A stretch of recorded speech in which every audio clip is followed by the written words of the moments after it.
Hello बेटा, good afternoon all of you. Good afternoon, good afternoon, good afternoon बेटा, good afternoon.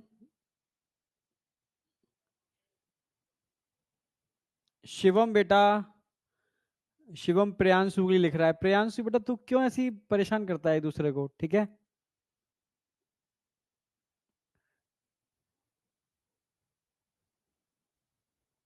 चलो बहुत बढ़िया।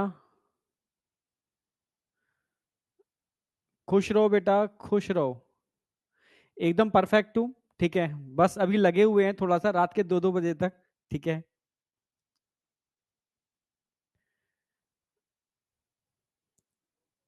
ओके। देखो, एनसीईआरटी लाइन वाइज लाइन तो मैं करा ही रहा हूँ ना, हर लेक्चर के साथ करा रहा हूँ। ठीक है, ब्रीदिंग की पूरी एनसीईआरटी लाइन वाइज लाइन मैंने करा दी है। सर्कुलेटरी की आज से स्टार्ट हो जाएगी लाइन वाइज लाइन। क्लियर है? क्योंकि कल का लेक्चर, पहला लेक्चर बिल्कुल बेसिक होता है, बिल्कुल basic. Good afternoon. Lecture one के नोट्स एक्चुअल में जैसे ही मैं लेक्चर बंद किया तो कुछ मतलब या टाइम फीड होगा उसके अंदर, शायद वो चला गया, तो उसमें एक अपलोड करने का ऑप्शन आता है, इसलिए मैंने लेक्चर वन के नोट्स आज के लेक्चर में ऐड कर दिए हैं। ठीक है, तो ऑलरेडी आज का लेक्चर होगा, लेक्चर वन के नोट्स के साथ होगा, इससे कोई दिक्कत ना आए आपको। वन चैप्टर आपका कंप्लीट हो चुका है। यस, अभी तो पहला चैप्टर है। जैसे ही आपके 2-3 चैप्टर निकलेंगे ना, तो बीच बीच में मैं एक ऐसी भी क्लासें लूंगा जिसमें पीछे के 2 या 3 चैप्टर का एक साथ रिवीजन भी कराऊंगा। ठीक है, एक साथ का मतलब है, एक दिन मैंने पीछे के तीसरे चैप्टर का रिवीजन करा दिया, एक दिन मैंने पहले चैप्टर का रिवीजन करा दिया, ऐसे पुराने चैप्टर का मैं रिवीजन कराता रहूं प्रॉपरली। ठीक है, बीएमएस प्राइम मैं खुद बना रहा हूं, वो फिलिंग द ब्लैंक्स हैं। फिलिंग द ब्लैंक्स का मतलब है एनसीईआरटी की वो कंसेप्ट है, वो लाइन है जो ऑलरेडी मैं करा रहा हूं। ठीक है, अब ये देखना है मुझे बच्चा मेरे लेक्चर में कितना अवेयर है, उसकी अवेयरनेस को चेक करने के लिए मैंने बीएमएस प्राइम बनाया, जो आपके कंसेप्ट भी क्लियर करेगा बहुत बेहतर तरीके से, और साथ में एनसीईआरटी फिलर की हेल्प से आप एनसीईआरटी पर कमांड कर पाओगे। ऑक्सी हीमोग्लोबिन हमेशा बेसिक होगा बेटा। ठीक है, क्योंकि ऑक्सीजन हीमोग्लोबिन से जब भी बाइंड करती है। यस भाई, ऑक्सीजन हीमोग्लोबिन से बाइंड ही तब कर पाएगी जब मीडियम बेसिक हो, और CO2 बाइंडिंग होगी तब उस समय मैंने बताया एच आइन रिलीज होते हैं, तो मीडियम कैसा होता है? एसिडिक। इसलिए जहां पर CO2 की बाइंडिंग होती है, लोडिंग होती है near the tissue, acidic medium होता है। एसिडिक का मतलब है पीएच कम होती है, और जहां ऑक्सीजन की बाइंडिंग होती है वहां हमेशा पीएच ज्यादा होगी, क्योंकि ऑक्सीजन की बाइंडिंग ही हमेशा, ठीक है, हाई पीएच पर कर पाएगी। अच्छा अच्छा, मिस्टर इंडिया एमडी सर, अरे भाई ठीक है। तो एक्चुअल में आंखें इतनी खराब हो चुकी हैं, मतलब खराब का मतलब बहुत दूर से नहीं दिख पाता मैं, तुम्हारे छोटे छोटे वो मैसेज कंप्यूटर की स्क्रीन पर आते हैं ना, तो पहले मैं सारे आपके प्रश्न पढ़ लेता हूं, आप क्या कहना चाह रहे हैं। ठीक है sir, BMS mister India MD sir, भाई अब तो विजिबल होना ही पड़ेगा। भाई हो गए विजिबल। ठीक है, कैसे हो? जबरदस्त, परफेक्ट, एकदम बढ़िया, बिंदास, बेहतरीन। ठीक है, मुस्कुराते रहो, हंसते रहो, बिंदास रहो। ठीक है, और मेहनत तो हम करवाएंगे ही, और जबरदस्त वाली मेहनत करते रहो, जिससे कि इस बार, समझ रहे हो, जो भी हो वो लास्ट हो। ठीक है, मैं इतना जानता हूं यार, इतने बार रिवीजन कराऊंगा आपका, इतने बार रिवीजन कराऊंगा, आप ये मत पूछना कि सर क्या करा रहे हो, सर ये करा दो वो करा दो, कुछ मत क्वेश्चन करना, कुछ मत डाउट करना, बस तुम इतना करना कि सर जो करा रहे हो वो हम करते रहेंगे। ठीक है, बस तुम इतना, एक नहीं, एक मंत्र होता है, ठीक है, जब भी आप किसी को गुरु बनाते हो एक मंत्र मिलता है, तो बस मेरा तो इतना ही है कि आप सिर्फ और सिर्फ अपने टीचर को फॉलो करते रहो, वो कहे वो कर दो। ठीक है, वो कहे कि 2 दिन पढ़ाई नहीं करनी है तो मत पढ़ाई करना, वो कहे 12 घंटे सोना है तो 12 घंटे सो जाना। मतलब मैं इसलिए ये वाली बात बोल रहा हूं कि अगर वो नेगेटिव भी बोले और आपने ये सोच के मान लिया कि यार गुरु ने बोला है, ठीक है, गुरुजन ने, गुरुजी ने बोल दिया है तो मैं मान लूंगा ये वाली बात को, मैं सच कह रहा हूं, ये भाव जिस दिन आ गया उस दिन, समझ रहे हो, जिसको भी तुम प्रभु मानते हो, ठीक है, समझ रहे हो, वो तुम्हें पुश जरूर कर देंगे, क्योंकि ये भाव आने का मतलब है तुम गुरु को डेडिकेटेडली, मतलब डेडिकेट होकर के ब्लाइंडली फॉलो कर रहे हो।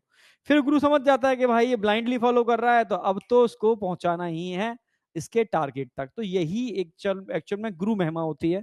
गुरु कोई भी हो सकता है, गुरु माँ भी हो सकती है, गुरु फादर भी हो सकते हैं, गुरु शिक्षक भी हो सकते हैं, आध्यात्मिक गुरु भी हो सकते हैं, आपके कोई भी गुरु कोई भी हो सकता है जहां से आपको नॉलेज मिल रही है, ठीक है। और एक मैंने किताब पढ़ी थी, ठीक है, जिसके अंदर गुरु की महिमा अगर बात की जाए तो गुरु का मतलब है जहां से आपको ज्ञान मिलता है।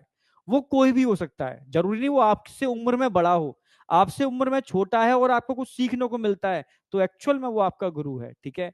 और जब गुरु भावना से उसको देखोगे ना, वो छोटा ही क्यों ना है, तो वो ज्ञान एक्चुअल में आपके काम आएगा समय आने पर, ठीक है। तभी तो कहता हूँ कलयुग है भाई, कलयुग के अंदर ना तो लोग गुरु को समझते ना, तभी तो कहते हैं कि आया हुआ ज्ञान भी सही समय पर यूटिलाइज नहीं हो पाता, ठीक है, ये बहुत जरूरी है, ठीक है। चलो खैर ठीक है, थोड़ी सी आध्यात्मिक बातें हो गई, कोई नहीं, तुम प्यारे प्यारे बच्चे हो, ठीक है, और बच्चों में भगवान बसते हैं, सबको पता है, ठीक है। तो अब स्टार्ट करते हैं क्या? करें स्टार्ट? देखो तुम, जब मैं स्टार्ट करता हूं तब नहीं, ठीक है, अब मैं देख नहीं पाऊंगा बहुत ज्यादा, अब मैं सीधे आ रहा हूं। लेक्चर नंबर 2 है, ब्लड हमारा चल रहा है, बहुत बेसिक कराया अभी तो मैंने, बिल्कुल बेसिक बात है। पीएच का कंसेप्ट बताया, ठीक है, पानी बताया मैंने हमेशा कैसा इनटेक करना चाहिए, एल्कलाइन वाटर। एल्कलाइन वाटर आपकी बॉडी को ऑक्सीडाइज करता है, आपके अंदर फ्री रेडिकल जो बनते हैं, ठीक है, बनते ही हैं यार, वो आपकी एज को भी रिड्यूस करते हैं, आपकी बॉडी को ऑक्सीडाइज करते हैं, हीमोग्लोबिन का भी ऑक्सीडेशन कर देते हैं। आज कराता हूं मैं स्ट्रक्चर ऑफ हीमोग्लोबिन में, ऑक्सीडेशन ऑफ हीमोग्लोबिन। अगर हीमोग्लोबिन का ऑक्सीडेशन हो जाए तो मिथेमोग्लोबिन बन जाता है, ठीक है, मिथेमोग्लोबिन बन जाता है। रेस्पिरेशन में भी मैंने एक हिंट दिया था इसका, ठीक है। चलो ठीक है, आगे बढ़ रहे हैं। तो लास्ट लेक्चर, ये लास्ट स्लाइड है, पहली स्लाइड है कल की, क्योंकि कल अपलोड नहीं हो पाई थी, अपलोड करने वाला ऑप्शन अचानक से गायब हो गया, ठीक है, फिर वो दोबारा नहीं आता है, ठीक है, तो इसलिए फिर मैंने आज ऐड कर दिया है। कल मैंने बताया सर्क्यूलेटरी सिस्टम 3 चीजों के मिलने से बनता है, जो बच्चे आज पहली क्लास कर रहे हैं उनके लिए भी, ठीक है। सर्क्यूलेटरी सिस्टम, सिस्टम का मतलब है कई चीजों के मिलने से बनता है वो सिस्टम है, ठीक है, जिसके अंदर एक फ्लूइड सर्कुलेट भी करता है, और सर्कुलेशन के लिए एक पंपिंग मशीन होती है जिसको हम बोलते हैं हार्ट। यानी सर्कुलेटरी सिस्टम 3 चीजों के मिलने से बनेगा, एक तो फ्लूइड जो सर्कुलेशन करता है, एक सर्कुलेशन पाथ, पाथ मतलब रास्ता, यानी आप बोल सकते हो ब्लड वेसल्स, ठीक है, ब्लड वेसल्स वो artery, capillary, when, portal vein etcetera हो सकती हैं। एक सर्क्यूलेटिंग कह सकते हो फोर्स जनरेट करने वाला पंप यानी हार्ट। इन 3 चीजों को यहां डिटेल में हम पढ़ने वाले हैं, जिसमें हार्ट पर क्वेश्चन आता ही आता है, 2 क्वेश्चन मान के चलो, और ब्लड काफी इंपॉर्टेंट है, यहां से क्वेश्चन आता है। फ्लूइड में ब्लड और लिम्फ कराऊंगा डिटेल्ड में, ठीक है, आगे बढ़ जाओ। सबसे पहले मैंने बताया था कि अगर पॉरीफेरा की बात करते हैं तो पॉरीफेरा सबसे पहला एनिमल, समझना, किंगडम एनिमेलिया का पहला फाइलम पॉरीफेरा। पॉरीफेरा पोर बियरिंग एनिमल, तो यहां पर कोई फ्लूइड नहीं होता, वाटर कंटिन्यू रोटेट करता है, इसको वाटर कैनाल सिस्टम बोलते हैं। यही वो सारे काम करता है जो हमारे अंदर सर्कुलेटरी सिस्टम काम करता है।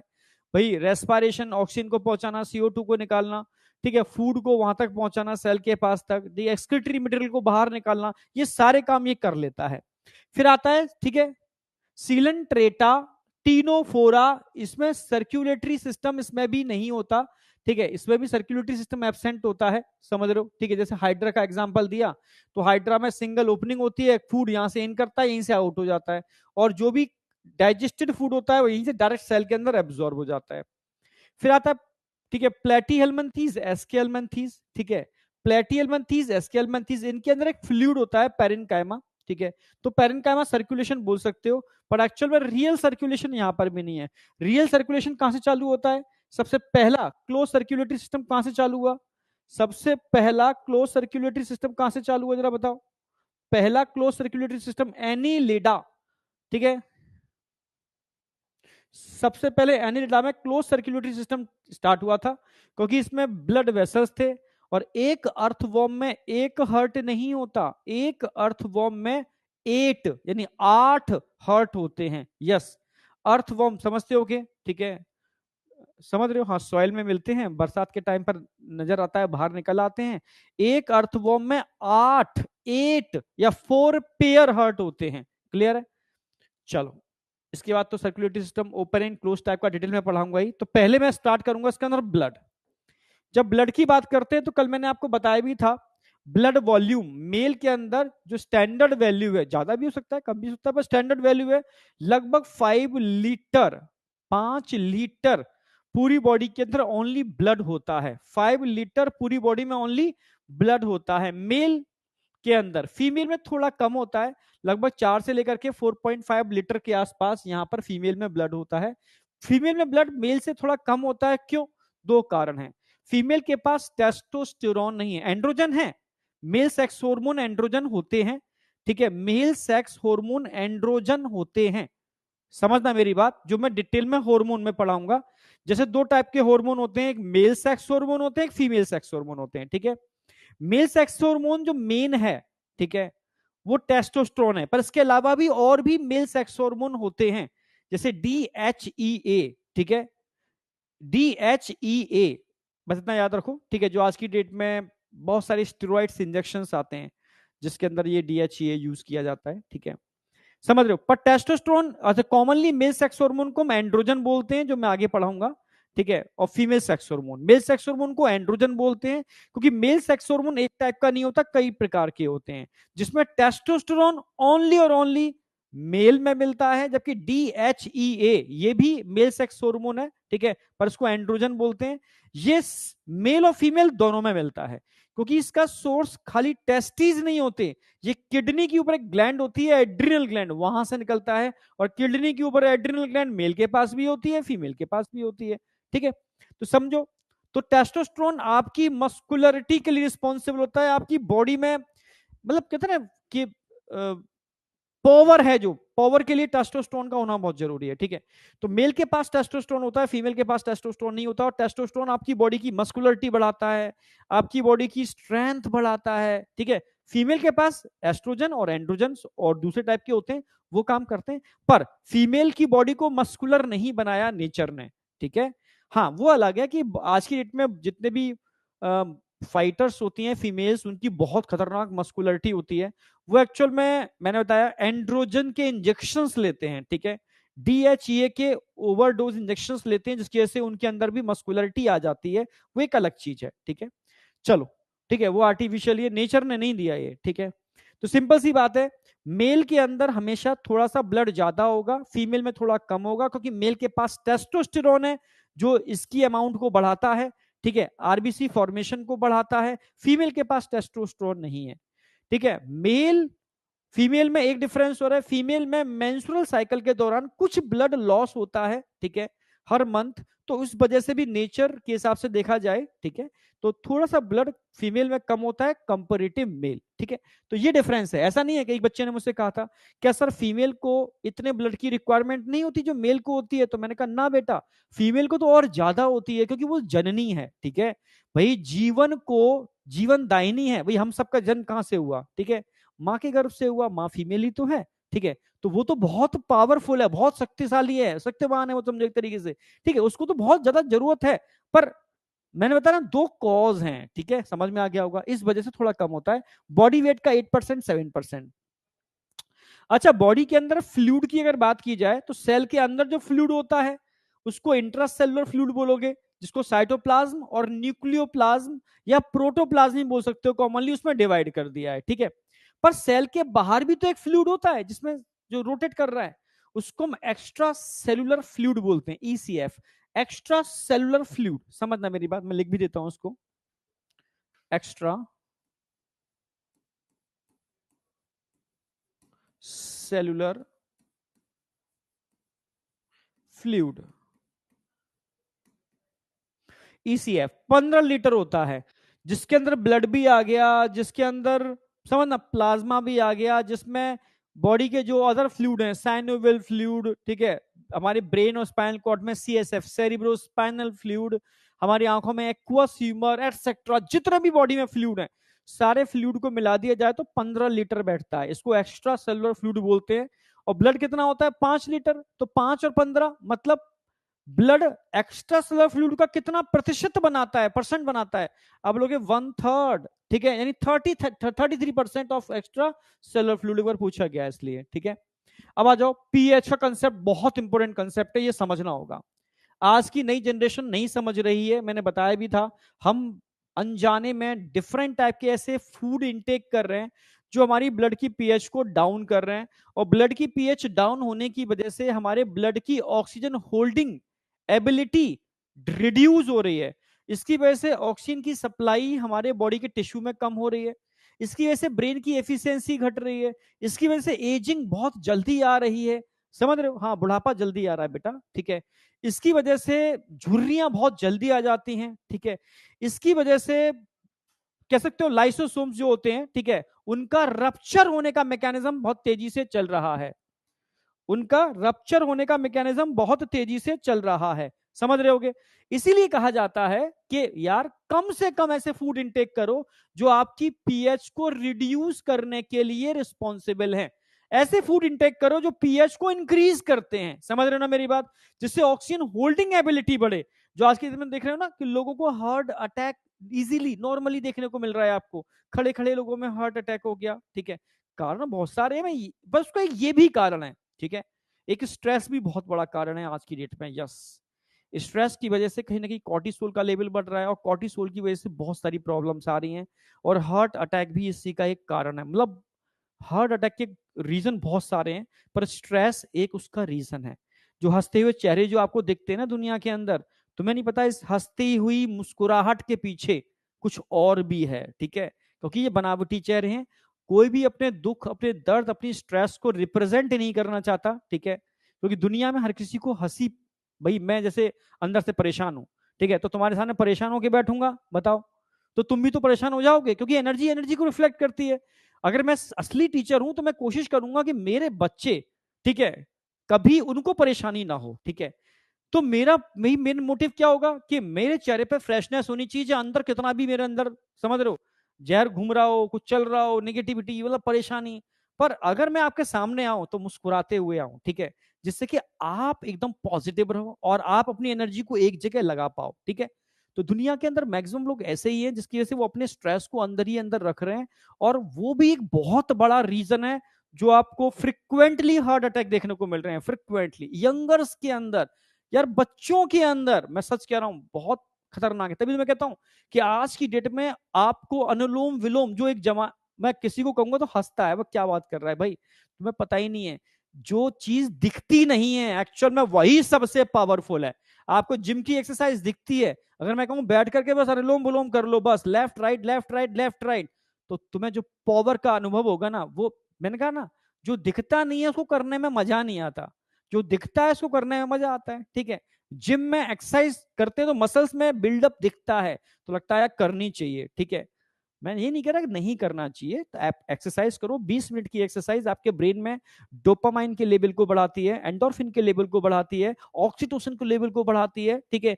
ये सारे हार्मोन मतलब आपको एकदम पॉजिटिव, नहीं हैप्पी हार्मोन कह सकते हो, आपको अच्छा फील कराते हैं, ठीक है। और डोपामाइन तो खतरनाक हार्मोन है ही, ठीक है। यस, तो इन हार्मोन को बढ़ाने के लिए कई चीजें हैं, ब्रीदिंग एक्सरसाइज है, ठीक है। ब्रीदिंग एक्सरसाइज के तो बहुत फायदे हैं, ठीक है। ऑक्सीजन के लेवल को बढ़ाना जिससे कि बॉडी के अंदर चीजें ऑक्सीडाइज ना हो, ठीक है। और पीएच को मेंटेन करना, बहुत सारे काम है भाई। इसलिए मैं कहता हूं डीप ब्रीद करते रहो। अगर आपको लंबे समय तक पढ़ाई करनी है तो डीप ब्रीद करते रहो, हर 1 घंटे बाद 2-4 मिनट बैठ करके डीप ब्रीद करो। तुम्हारा एनर्जी का लेवल यहां से यहां ना पहुंच जाए तो मुझे बताना, ठीक है। वापस आ जाओ, मैंने डीप ब्रीद बोला है, फास्ट ब्रीद नहीं बोला, बहुत अंतर है। डीप ब्रीद 1 मिनट में आप 8 या 7 करते हो, फास्ट ब्रीद 1 मिनट के अंदर आप 25 तक कर लेते हो, नॉर्मल ब्रीथ आप लगभग 12 से 16 बार करते हो, ठीक है। जब डीप ब्रीथ करोगे तो 1 मिनट के अंदर नंबर ऑफ ब्रीथ कम हो जाते हैं, ठीक है। और जब आप नंबर ऑफ ब्रीथ कम करते हो, ठीक है, और उसको प्रैक्टिस में ले आते हो, तो नो डाउट, ठीक है, आपकी एज थोड़ी नॉर्मल से बढ़ जाती है। इसके पीछे साइंटिफिक लॉजिक बहुत सारे हैं, ठीक है। चलो, तो हमारे ब्लड की पीएच एसिडिक होती है, अल्कलाइन, आप जानते हो अल्कलाइन होती है, ठीक है, यानी 7 से ऊपर ही होगी। आर्टरी के अंदर CO2 कम होती है, इसलिए एचआईन भी कम होंगे, क्योंकि CO2 जहां होगी वहां एचआईन अपने आप बढ़ जाएंगे, CO2 बढ़ेगी एचआईन बढ़ जाएंगे, CO2 कम होगी एचआईन कम हो जाएंगे, और एचआईन कम होंगे तो पीएच बढ़ जाएगी, मेरे मतलब मीडियम कैसा हो जाएगा, एल्कलाइन, 7.4। हाँ, वेन की अगर बात करूं तो वहां CO2 ज्यादा होती है, क्योंकि वेन्स के अंदर आप जानते हो CO2 ज्यादा क्यों होगी? क्योंकि वहां पर सिंपल सी बात है, अपोजिट डायरेक्शन चल रही होगी, अपोजिट डायरेक्शन, जहां डीऑक्सीजनेटेड ब्लड होगा। CO2 ज्यादा होगी, CO2 ज्यादा होगी तो H ज्यादा होंगे, और H ज्यादा होंगे तो पीएच कम हो जाएगी, पीएच कम हो जाएगी तो 7.4 की जगह कितनी हो जाएगी? 7.2 पीएच रह जाएगी। हाँ, अगर आपसे कहा जाए दो पीएच है 7.2 7.4, तो ऑक्सीजन किस पीएच में ज्यादा हीमोग्लोबिन से बाइंड करेगी? 7.4 में ऑक्सीजन की बाइंडिंग ज्यादा होगी कंपेरेटिव 7.2। आई? आई या नहीं आई? यस। इसलिए मैं कहता हूं कि आप नेचुरल फूड ज्यादा खाया करो। यस। आज पहली लाइव आया हूं, पहली बार, कोई दिक्कत नहीं है, लाइव आप आया करो, बहुत अच्छी बात है। नंबर टेस्ट में आएंगे, कंसिस्टेंसी मेंटेन करो, टेस्ट में भी नंबर आएंगे, टेंशन क्यों कर रहे हो? ठीक है, अभी तो पहला चैप्टर है भाई। ठीक है, एक पहला चैप्टर हुआ है आपका, only breathing exchange of gases, number भी आएंगे। ठीक है, टेंशन मत लो, अभी आएंगे, ध्यान रखना। इस संडे को आपका, अब जो संडे आ रहा है, पहला मेजर टेस्ट है, ये असली में टेस्ट है। जो माइनर टेस्ट आपके होंगे अल्टरनेटिव, वो प्रैक्टिस वाले टेस्ट होंगे, आपकी प्रैक्टिस का मतलब है आपकी प्रैक्टिस इंप्रूव करेंगे। जो मेजर टेस्ट होंगे, ठीक है, हर एक के बाद, मतलब एक गैप के बाद एक मेजर टेस्ट होगा भाई, उसको सीरियस लेना, वो एक्चुअल में टेस्ट है। पहला टेस्ट अब आपका हो रहा है, ठीक है, दो माइनर हो चुके हैं, अब पहला मेजर टेस्ट आपका संडे को है, बिल्कुल एनसीईआरटी पैटर्न से है, लेवल बहुत हाई नहीं है, बहुत लो नहीं है, एनसीईआरटी नीट वाला लेवल है। ठीक है, इसको अच्छे से देना। ठीक है, इसके मार्क्स हम काउंट भी करेंगे, और मैं इसकी प्रॉपर स्ट्रेटेजी भी बताऊंगा। ठीक है, मतलब जब तुम टेस्ट दे लोगे उसके बाद में एनालिसिस का तरीका बताऊंगा, कैसे एनालिसिस करनी है इसकी। ठीक है, हाँ, पहला मेजर टेस्ट है। अब आ जाओ, फिर मैंने बात की थी बेटा ब्लड की, अगर हम बात करते हैं, ठीक है, तो ब्लड को अगर सेंट्रीफ्यूग में रख दो, सेंट्रीफ्यूग की मशीन होती है, कभी डेयरी पर गए हो तो फैट निकालने के लिए भी एक चरखी की तरह एक मशीन घूमती है, बहुत तेजी से चरखी की तरह, उसमें ब्लड का रख दोगे तो ब्लड के अंदर जो कॉर्पसल्स होंगे, ब्लड सेल्स होंगे, घुमाने के बाद वो नीचे बैठ जाएंगे, ऊपर एक ट्रांसपेरेंट जैसा फ्लूइड आ जाएगा, इसको हम प्लाज्मा बोलते हैं, हल्का सा येलोइश टाइप जैसा होगा, और नीचे सारे सेल्स नीचे आ जाएंगे, इसको हम फॉर्म्ड एलिमेंट बोलेंगे। यानी आप ब्लड को दो पार्ट में डिवाइड कर सकते हो, ब्लड के अंदर, ठीक है, 55% प्लाज्मा और 45% फॉर्म्ड एलिमेंट या ब्लड कॉर्पसल्स या ब्लड सेल्स होते हैं। ठीक है, क्लियर है बिल्कुल, फॉर्म्ड एलिमेंट को ही ब्लड सेल्स बोलते हैं। प्लाज्मा के अंदर क्लॉटिंग फैक्टर्स होते हैं, यानी वो सारे फैक्टर जो ब्लड को जमाने का काम करते हैं, कट जाने पर ब्लड कोएगुलेट होता है, जब कट जाते हैं तो ब्लड का कोएगुलेशन होता है ना, वो फैक्टर लगभग यहां होते हैं, लगभग 13 फैक्टर्स होते हैं। ठीक है, इसके अंदर होते हैं।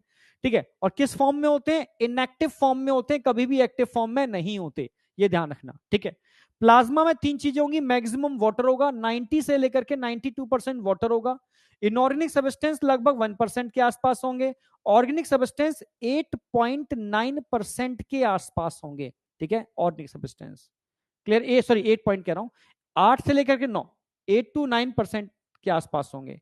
हाँ, फॉर्म्ड एलिमेंट की बात करते हैं 45%, इसमें इरेथ्रोसाइट, इरेथ्रो मतलब रेड, साइट मतलब सेल, आरबीसी होंगे, ल्यूको मतलब व्हाइट, साइट मतलब सेल, यानी व्हाइट ब्लड कॉर्पसल्स, डब्ल्यूबीसी होंगे, और इसके अलावा थ्रोम्बोसाइट्स होंगे, थ्रोम्बस मतलब क्लॉट होता है, साइट मतलब सेल, यानी प्लेटिलेट्स, ऐसे सेल जो ब्लड क्लॉटिंग में पार्टिसिपेट करते हैं, इनको हम प्लेटिलेट्स बोलते हैं। ठीक है, ये कंपोजिशन हो गई, कंपोजिशन हो गई।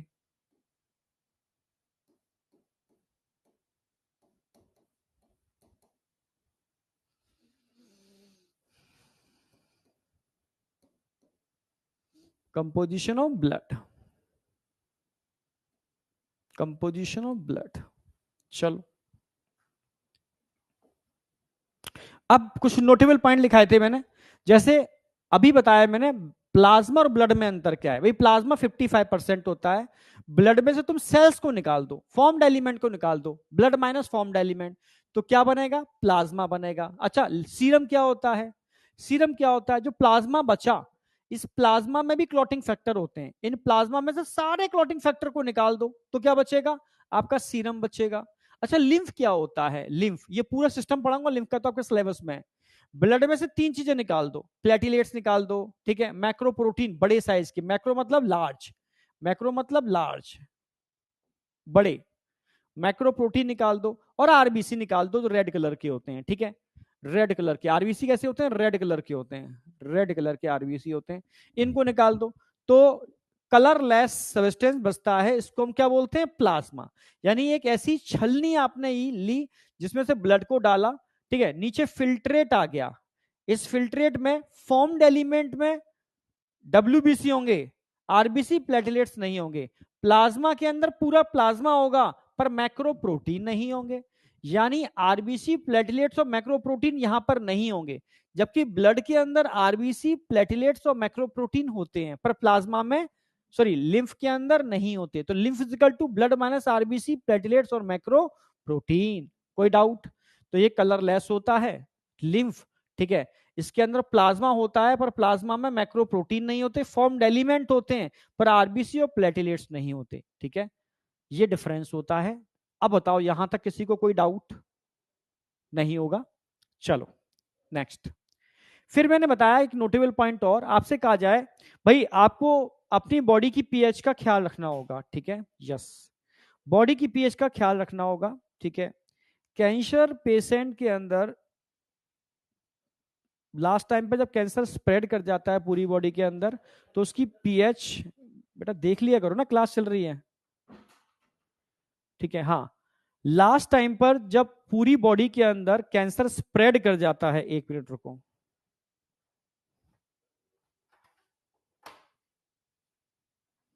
यार, हाँ, कैंसर पूरी बॉडी में स्प्रेड कर जाता है, मेटास्टेसिस हो जाती है, तो कैंसर सेल जहां पर भी होती हैं उस मीडियम को एसिडिक कर देती हैं, ठीक है। जहां पर भी होंगी उसके आसपास का पूरा रीजन एसिडिक होगा। It is a dangerous condition, ठीक है। और जब वो स्प्रेड करती हैं पूरी बॉडी में तो पूरी बॉडी की पीएच ही चेंज हो जाती है, एसिडिक हो जाती है। उस समय पूरी बॉडी ब्लूइश हो जाती है क्योंकि एसिडिक मीडियम के अंदर ऑक्सीजन बाइंडिंग एबिलिटी आपके ब्लड की खत्म हो जाती है। It is a dangerous condition, ठीक है, ये ध्यान रखना आप, ठीक है। चलो, है ना। तो आखिर नेचुरल हमारे अंदर क्या होता है बेटा? हमारे अंदर कुछ बफर सिस्टम होते हैं जो कोशिश करते हैं पीएच को मेंटेन करने की, ठीक है। ये क्या काम कौन कौन से होते हैं? हीमोग्लोबिन बफर का काम करता है। बफर का मतलब है जो पीएच को मेंटेन रखेगा। आप कितना भी एसिडिक फूड खा लो पर ये कोशिश करेगा उसको मेंटेन करने की। हमारे ब्लड में बाइकार्बोनेट आयन होते हैं, मैंने आपको रेस्पिरेशन में भी पढ़ाया था, ये भी बफर का काम करते हैं, पीएच को मेंटेन करने का काम करते हैं। जो एचाइन से बाइंड कर जाए वो बफर है, जो एचाइन रिलीज करे वो एसिड है, ठीक है।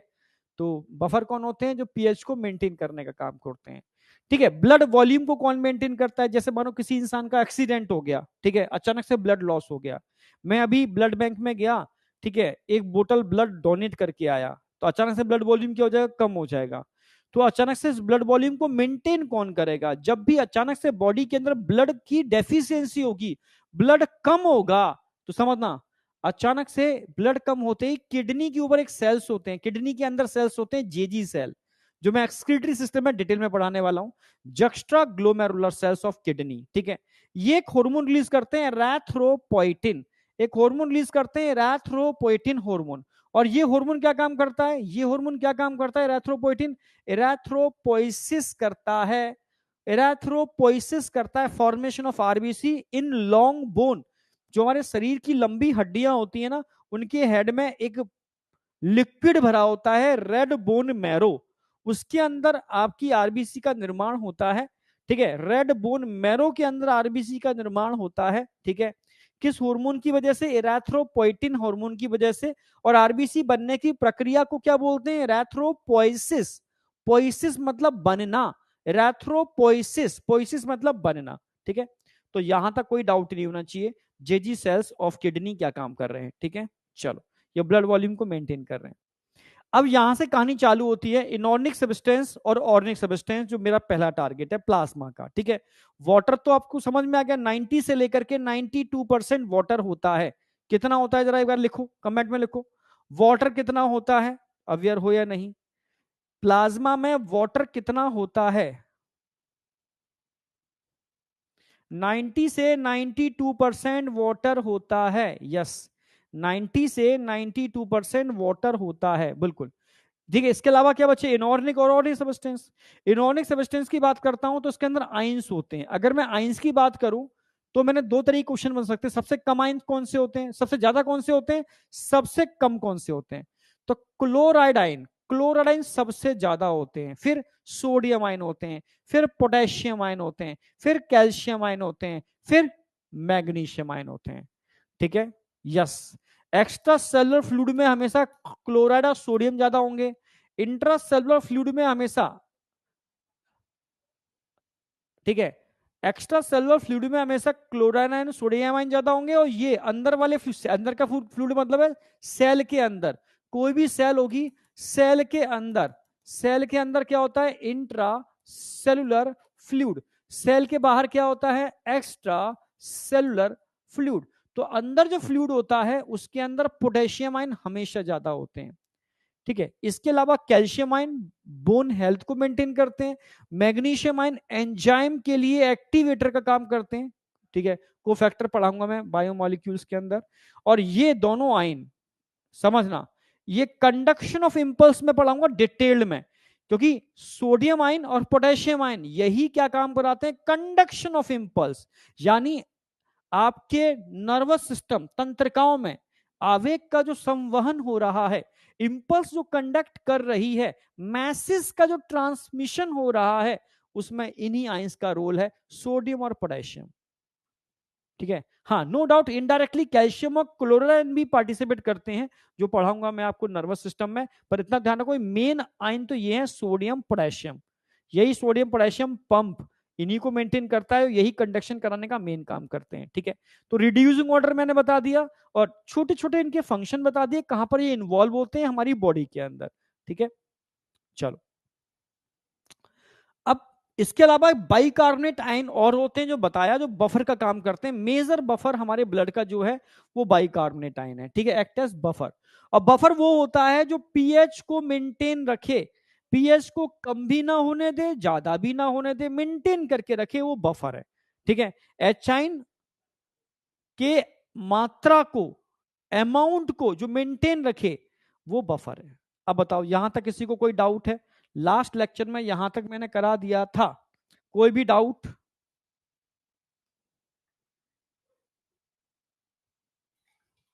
बताओ, कोई डाउट?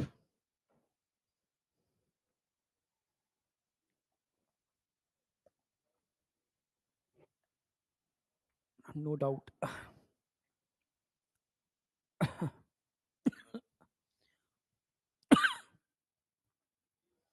नो डाउट, चलो बहुत सही, बहुत सही। नेक्स्ट, तो आज का टारगेट है ऑर्गेनिक सब्सटेंस। कितने परसेंट होते हैं ऑर्गेनिक सब्सटेंस? ठीक है, 8 to 9% होते हैं, जिसके अंदर मेनली प्रोटीन आते हैं, मेनली प्रोटीन आते हैं। भाई प्रोटीन के अलावा बात करूंगा, ब्लड शुगर आएगी, ब्लड कोलेस्ट्रॉल आएगा। ठीक है, हाँ, इसके अलावा ब्लड यूरिया आएगी, एटसेट्रा। ठीक है, मेनली प्रोटीन। 8 to 9% में मैक्सिमम अमाउंट किसका होता है, प्रोटीन का होता है। ये एनसीईआरटी में दे रखा है, पूछा भी जाता है, एनसीईआरटी पूछा भी जाता है। 6 to 8% प्रोटीन होते हैं। अगर मैं प्रोटीन की बात करूं, हमारे ब्लड में कौन कौन से प्रोटीन्स होते हैं? 3 प्रोटीन पढ़ाऊंगा आपको मैं यहां पर। सबसे स्मॉलेस्ट प्रोटीन, क्लॉटिंग में हेल्प करने वाली प्रोटीन, तीसरी डिफेंस सिस्टम में यूज होने वाली प्रोटीन। ठीक है, तो पहली का नाम आप याद रख सकते हो, एल्बुमिन।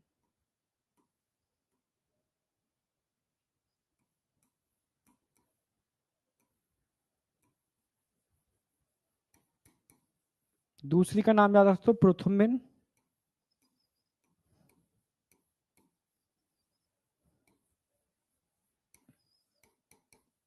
दो एक साथ करा दे रहा हूं, एंड फिब्रिनोजन।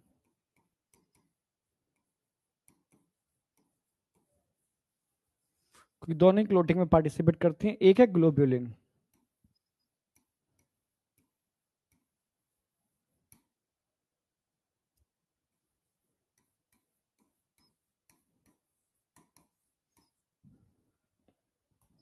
ग्लोबुलिन प्रोटीन, ठीक है। इन प्रोटीन के बारे में क्या क्या पॉइंट आपको याद रखने पड़ेंगे, जैसे ये कैसी प्रोटीन है, ब्लड में मिलने वाली कैसी प्रोटीन है, it is the smallest blood protein.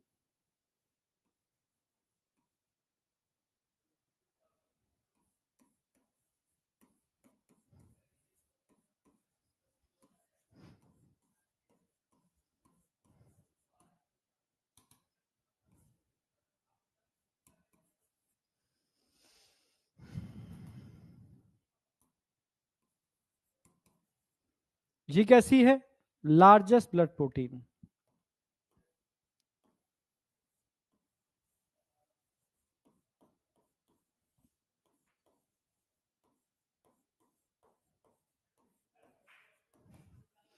इसको मैं नेक्स्ट स्लाइड पर डिस्क्राइब करूंगा, यहां नहीं।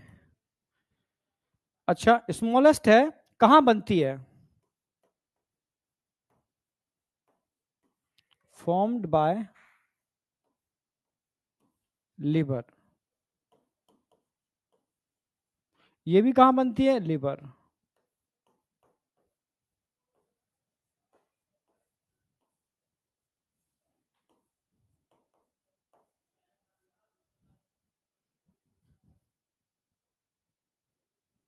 अच्छा, क्या करती है,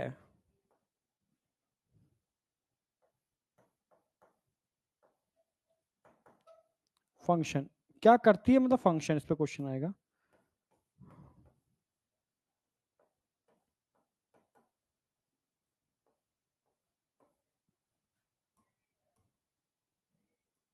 क्या करती है, फंक्शन क्या है।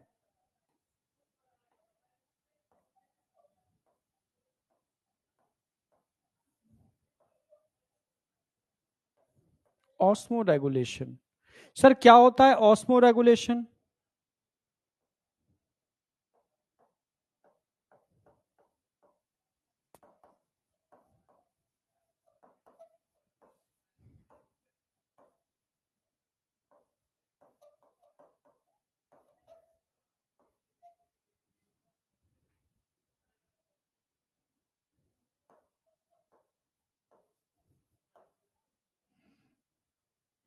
ऑस्मोटिक प्रेशर या ऑस्मोटिक प्रेशर टर्म यूज कर समझा देता हूं मैं। ऑस्मो रेगुलेशन यानी ऑस्मो से समझते हो, यानी सॉल्यूट की कंसेंट्रेशन, या कह सकते हो ऑस्मोटिक प्रेशर ही कह सकते हो, maintain osmotic pressure of blood.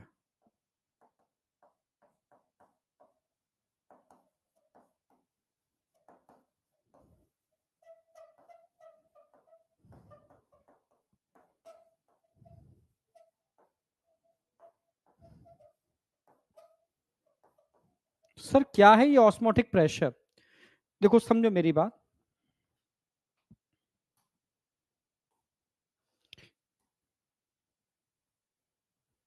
ये एक बीकर है,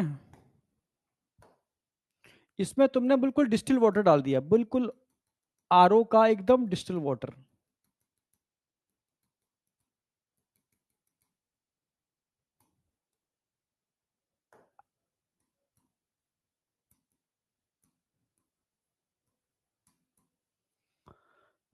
इसमें तुम किशमिश डालो, एक किशमिश डालोगे, किशमिश, किशमिश।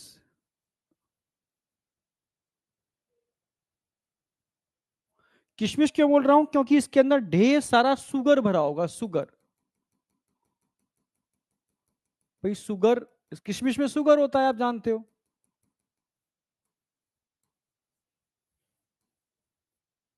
जब तुम पानी में डालोगे तो किशमिश किस में कन्वर्ट हो जाएगी, किशमिश कन्वर्ट हो जाएगी किसके अंदर, जरा बताओ, ग्रैप्स, अंगूर में कन्वर्ट हो जाएगी। किशमिश ग्रैप्स यानी अंगूर में कन्वर्ट हो जाएगी।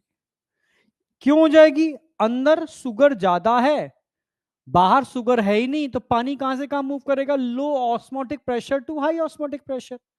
तो वाटर सारा कहां चला जाएगा, किशमिश के अंदर, और किशमिश फूल करके ग्रैप्स में कन्वर्ट हो जाएगी, ठीक है। जहां पर ऑस्मोटिक प्रेशर ज्यादा होता है, समझना मेरी बात, यानी सॉल्यूट बहुत ज्यादा होते हैं, समझ रहे हो, वो पानी को अपनी तरफ खींच लेते हैं, क्लियर है। तो इसको बोलते हैं ऑस्मोटिक प्रेशर, समझना। आपके ब्लड की ऑस्मोसिस, जैसे अगर ब्लड में एल्बुमिन प्रोटीन को निकाल दो तो ब्लड का ऑस्मोटिक प्रेशर कम हो जाएगा, ठीक है, और ब्लड सेल में से चीजों को, समझना मेरी बात, सॉरी, ब्लड का ऑस्मोटिक प्रेशर कम हो जाएगा और ब्लड का पानी कहां चला जाएगा, ब्लड का वाटर कहां चला जाएगा, आसपास के सेल्स में, टिश्यू में एक्यूमुलेट हो जाएगा। पर जब तक ब्लड के अंदर एल्बुमिन प्रोटीन है, ये अंदर के ऑस्मोटिक प्रेशर को बाहर के ऑस्मोटिक प्रेशर के इक्वल मेंटेन करके रखती है। ठीक है, समझना मेरी बात। जैसे मान लो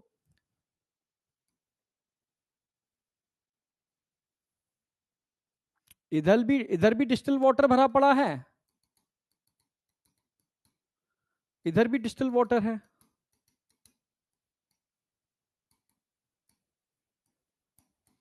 अब वाटर का मूवमेंट ना तो इधर से इधर होगा, ना इधर से इधर होगा, इधर भी नहीं होगा, इधर भी नहीं होगा, क्योंकि दोनों का ऑस्मोटिक प्रेशर बराबर है। अब मैं क्या करूं, ठीक है, 1 स्पून शुगर इसके अंदर डाल दूं, तो यहां का ऑस्मोटिक प्रेशर बढ़ गया। अगर यहां का ऑस्मोटिक प्रेशर बढ़ गया तो पानी कहां से कहां चला जाएगा, लो ऑस्मोटिक से है या हाई ऑस्मोटिक। ठीक है, और यहां भी सोचो आपने शुगर डाल दी, अब पानी का मूवमेंट कहीं नहीं होगा। ऐसे ही ब्लड और बाहर के फ्लूइड में बराबर का ऑस्मोटिक प्रेशर होता है। किसकी वजह से, ब्लड में क्या होता है, आप बोलोगे यहां पर एल्बुमिन प्रोटीन होती है जो ब्लड की ऑस्मोलैरिटी को मेंटेन करती है। ऑस्मोलैरिटी यानी सॉल्यूट कह सकते हो ना, उसके प्रेशर को मेंटेन रखती है बाहर के प्रेशर के। अगर ब्लड में से एल्बुमिन प्रोटीन तुमने हटा दी तो ब्लड हाइपोटोनिक हो जाएगा, जिसकी ऑस्मोलरिटी कम हो जाएगी और ब्लड का सारा पानी आसपास के टिश्यू खींच लेंगे। ठीक है, समझ रहे हो। इसीलिए ये प्रोटीन हमेशा ब्लड की ऑस्मोलरिटी को मेंटेन रखती है, ऑस्मोटिक प्रेशर को मेंटेन रखती है। इसको ऑस्मो रेगुलेशन बोलते हैं, जो हमारी ब्लड की ऑस्मोलरिटी को रेगुलेट करे। ठीक है, ऐसी प्रोटीन को हम क्या बोलते हैं, ठीक है, एल्बुमिन प्रोटीन है, ध्यान रखना।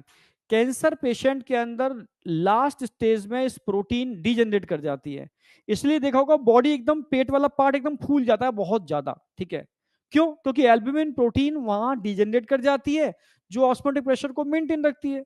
एल्बुमिन प्रोटीन अगर ब्लड में से गायब हुई तो ब्लड का सारा पानी आसपास के टिश्यू में चला जाएगा और पेट फूल जाएगा एकदम तेजी से। ठीक है, क्योंकि यही वो प्रोटीन है जो ऑस्मोटिक प्रेशर को मेंटेन रखती है।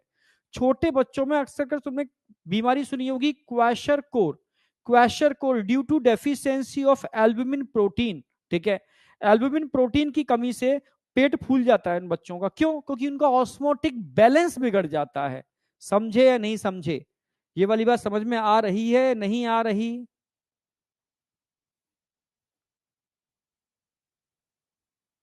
हाँ, प्रोटीन की कमी, कौन सी प्रोटीन की कमी, तब ध्यान रखना एल्बुमिन प्रोटीन की कमी। समझ आ गई, चलो ठीक है, बहुत बढ़िया। ठीक है, अब बात करते हैं यहां पर हम प्रोथ्रोम्बिन और फिब्रिनोजन। ठीक है, इनका काम क्या है, ये ब्लड क्लॉटिंग में पार्टिसिपेट करते हैं। ठीक है, अभी पढ़ाने वाला हूं पूरा ब्लड क्लॉटिंग। फंक्शन क्या होगा, फंक्शन ब्लड क्लॉटिंग, ये पूरा पढ़ाऊंगा कैसे काम करते हैं।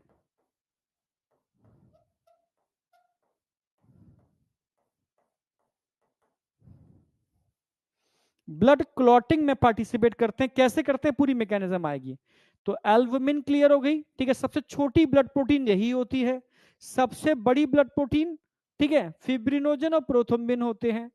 ये भी लिवर में बनती है, ये भी लिवर में बनती है। ये ऑस्मो रेगुलेशन का काम करती है, ब्लड क्लॉटिंग में पार्टिसिपेट करती है।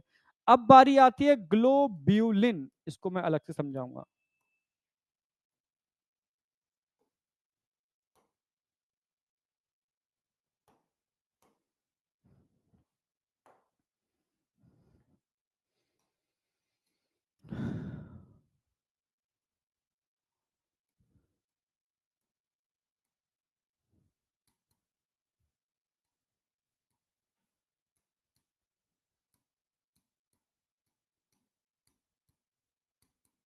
Globulin blood protein,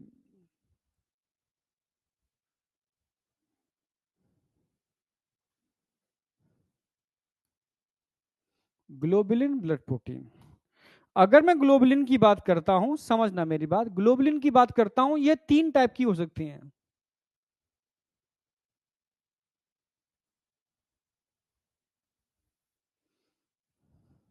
alpha,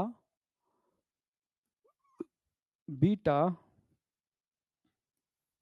gamma.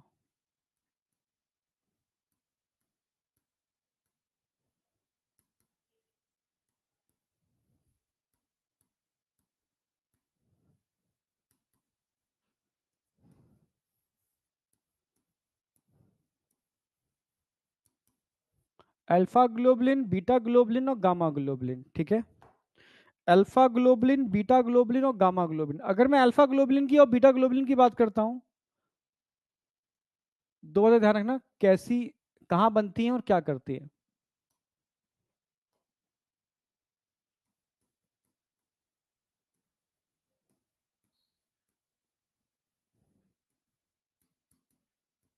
ये भी लिवर में ही बनती हैं। करती क्या है?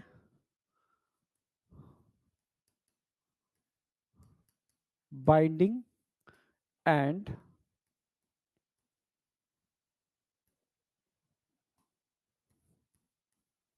Transport of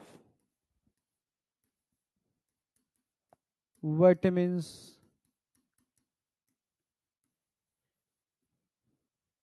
minerals etcetera.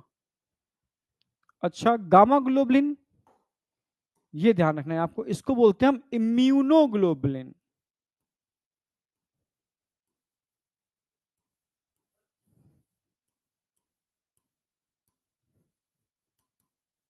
इसको क्या बोलते हैं? Immunoglobulin.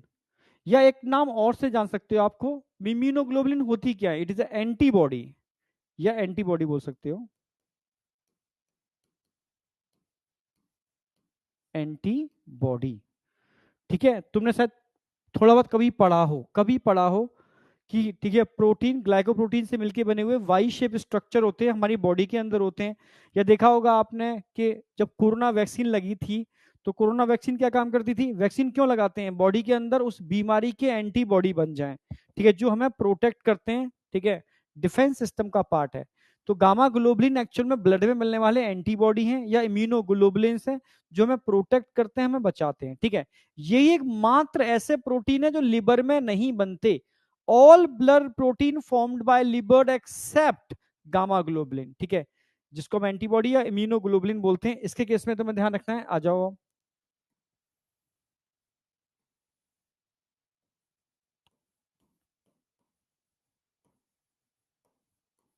Formed by plasma cell.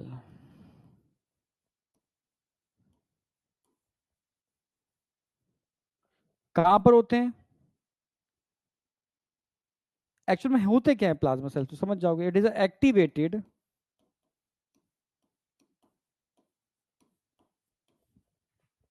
Lymphocyte, B lymphocyte.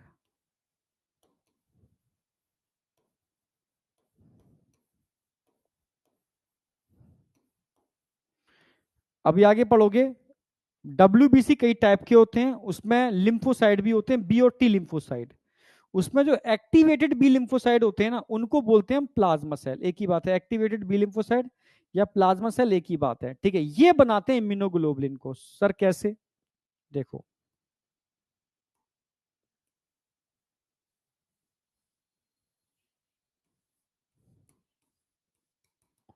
कोई इंसान है, जब भी ह्यूमन बॉडी में कोई भी बाहर का फॉरेन पार्टिकल आता है, जिसको आप एंटीजन बोल सकते हो, कोई भी बाहर का पार्टिकल, कोई भी बैक्टीरिया, वायरस, कुछ भी बॉडी में एंटर करेगा, तो सबसे पहले इसका एनकाउंटर, घेराबंदी करके, कौन है जो इसका एनकाउंटर करने वाला है? कौन है? ये खास टाइप के सेल्स होते हैं जो इसका एनकाउंटर करेंगे।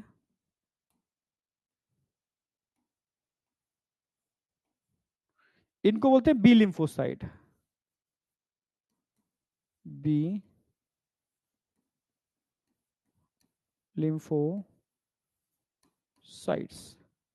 कौन एंटर किया है? एंटीजन। कौन एंटर किया है? ये antigen.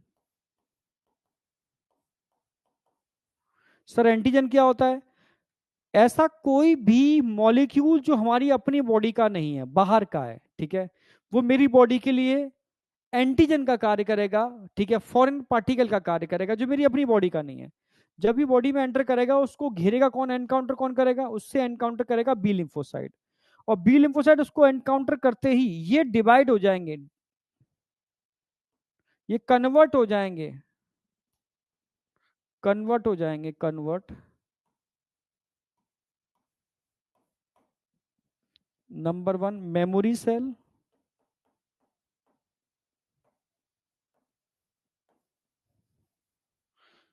And number 2 plasma sales.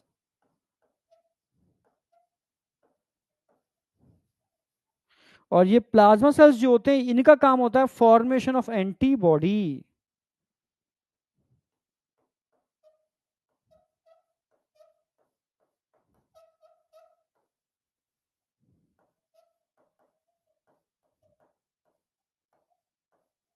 Formation of antibody जिसको हम क्या बोलते हैं, इम्यूनोग्लोबुलिन। एंटीबॉडी बोलो, इम्यूनोग्लोबुलिन क्या करते हैं, पार्ट ऑफ डिफेंस सिस्टम।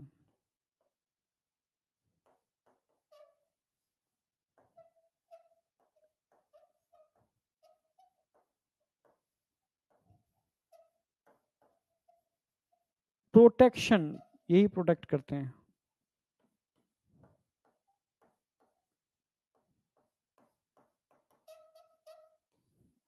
यानी आपको सुरक्षा प्रदान करते हैं, ठीक है। तो 3 टाइप के एंटीबॉडी हमारी बॉडी में, प्रोटीन्स हो गए। एल्बुमिन सबसे छोटे होते हैं, प्रोथ्रोम्बिन फिब्रिनोजन लार्जेस्ट होते हैं, दोनों में लीवर में बनते हैं, ये ऑस्मो रेगुलेशन में पार्टिसिपेट करते हैं, पर ब्लड क्लॉटिंग में, ब्लड को जमाने में, ठीक है, पार्टिसिपेट करते हैं। ग्लोबुलिन की बात करता हूं तो ग्लोबुलिन 3 प्रकार के हो सकते हैं, अल्फा बीटा और गामा। अल्फा बीटा लीवर में बनते हैं और ये binding and transport, vitamin mineral etcetera इनकी हेल्प करते हैं। जबकि गामा ग्लोबुलिन की बात करता हूं, इसको इम्यूनोग्लोबुलिन बोलते हैं या एंटीबॉडी बोल सकते हैं, ठीक है। इम्यूनोग्लोबुलिन या एंटीबॉडी कौन बनाता है इनको, फॉर्म्ड बाय प्लाज्मा सेल। क्या होते हैं प्लाज्मा सेल, जब बी लिम्फोसाइट एक्टिव फॉर्म में होते हैं उसको प्लाज्मा सेल बोलते हैं। प्लाज्मा सेल का मतलब है एक्टिवेटेड बी लिम्फोसाइट, एक ही बात है, ठीक है। कहां होते हैं बी लिम्फोसाइट, हमारे ब्लड में होते हैं। जब भी कोई फॉरेन पार्टिकल ब्लड में एंटर करेगा उसको एनकाउंटर करते हैं, पकड़ लेते हैं उसको, घेर के मारते हैं उसको, ठीक है। और जब पकड़ लेते हैं तो कन्वर्ट होते हैं मेमोरी सेल और प्लाज्मा सेल। कन्वर्ट किस में होंगे, मेमोरी सेल और प्लाज्मा सेल, ठीक है। किस में कन्वर्ट होंगे, मेमोरी सेल और प्लाज्मा सेल, ठीक है। किसमें कन्वर्ट होंगे, मेमोरी सेल और प्लाज्मा सेल।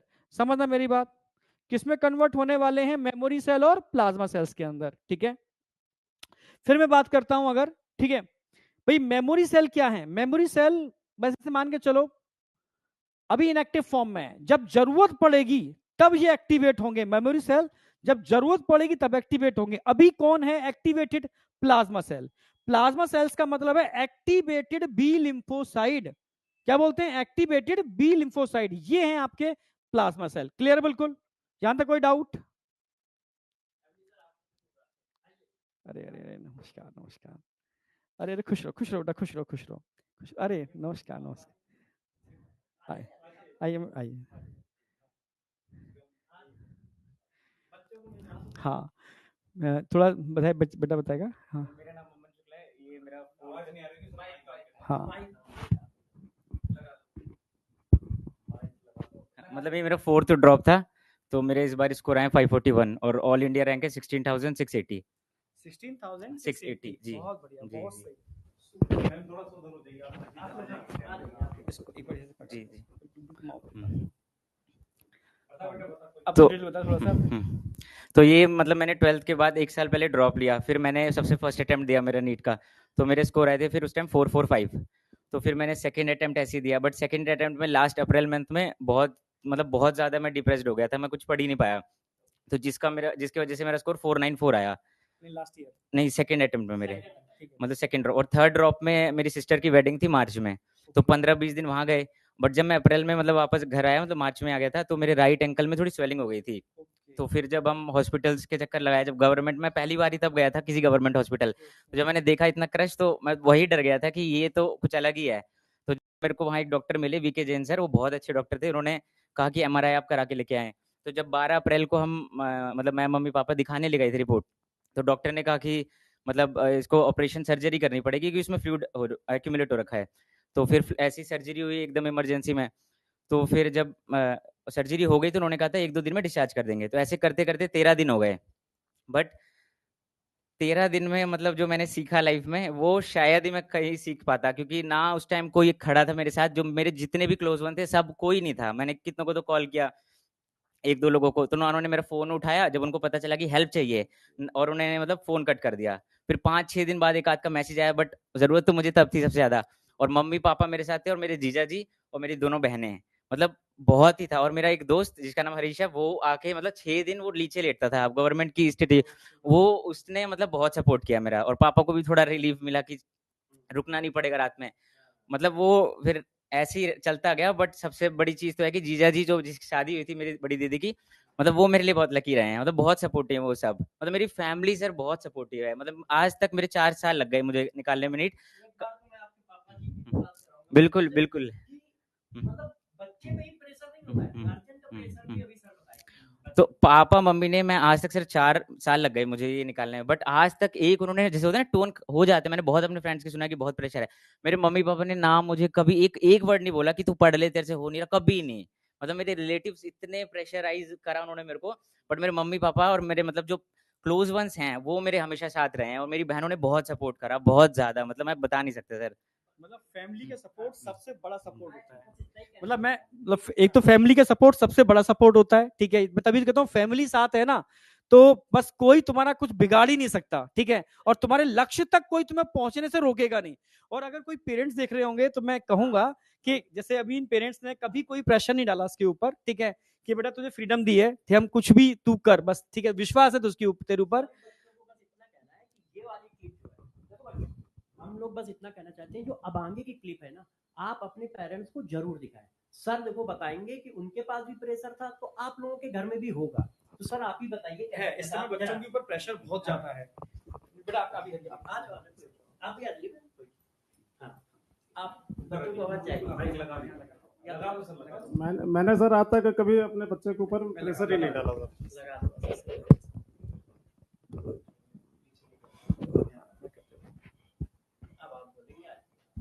मैंने सर कभी आज तक अपने बच्चों के ऊपर प्रेशर ही नहीं डाला कि मतलब पढ़ने के लिए कि कभी 4 अटेम्प्ट हो गए, 3 अटेम्प्ट हो गए, कितने हो गए। मैं कहा बेटा कोई बात नहीं, पैसे हम हमारे लग रहे हैं ना, तुम्हें सिर्फ अपने पढ़ाई पे ध्यान देना। और भी मैं चाहूंगा कि एक्चुअली बहुत सारे पेरेंट्स होते हैं बच्चों को बहुत प्रेशर डाल देते हैं। नहीं नहीं मतलब वो मैं चाहूंगा, बच्चा बहुत उसको पैनिक कर जाता है बहुत ज्यादा। नहीं सर, पैनिक करने की जगह वो मतलब सिलेक्शन से दूर और हो जाता है। जी तो जी, थोड़ा सा मैं चाहूंगा थोड़ा सा आप नहीं सर, प्रेशर डालना तो सब बेकार है मेरे हिसाब से। ज़्यादा मतलब मोटिवेट करना चाहिए बच्चों को।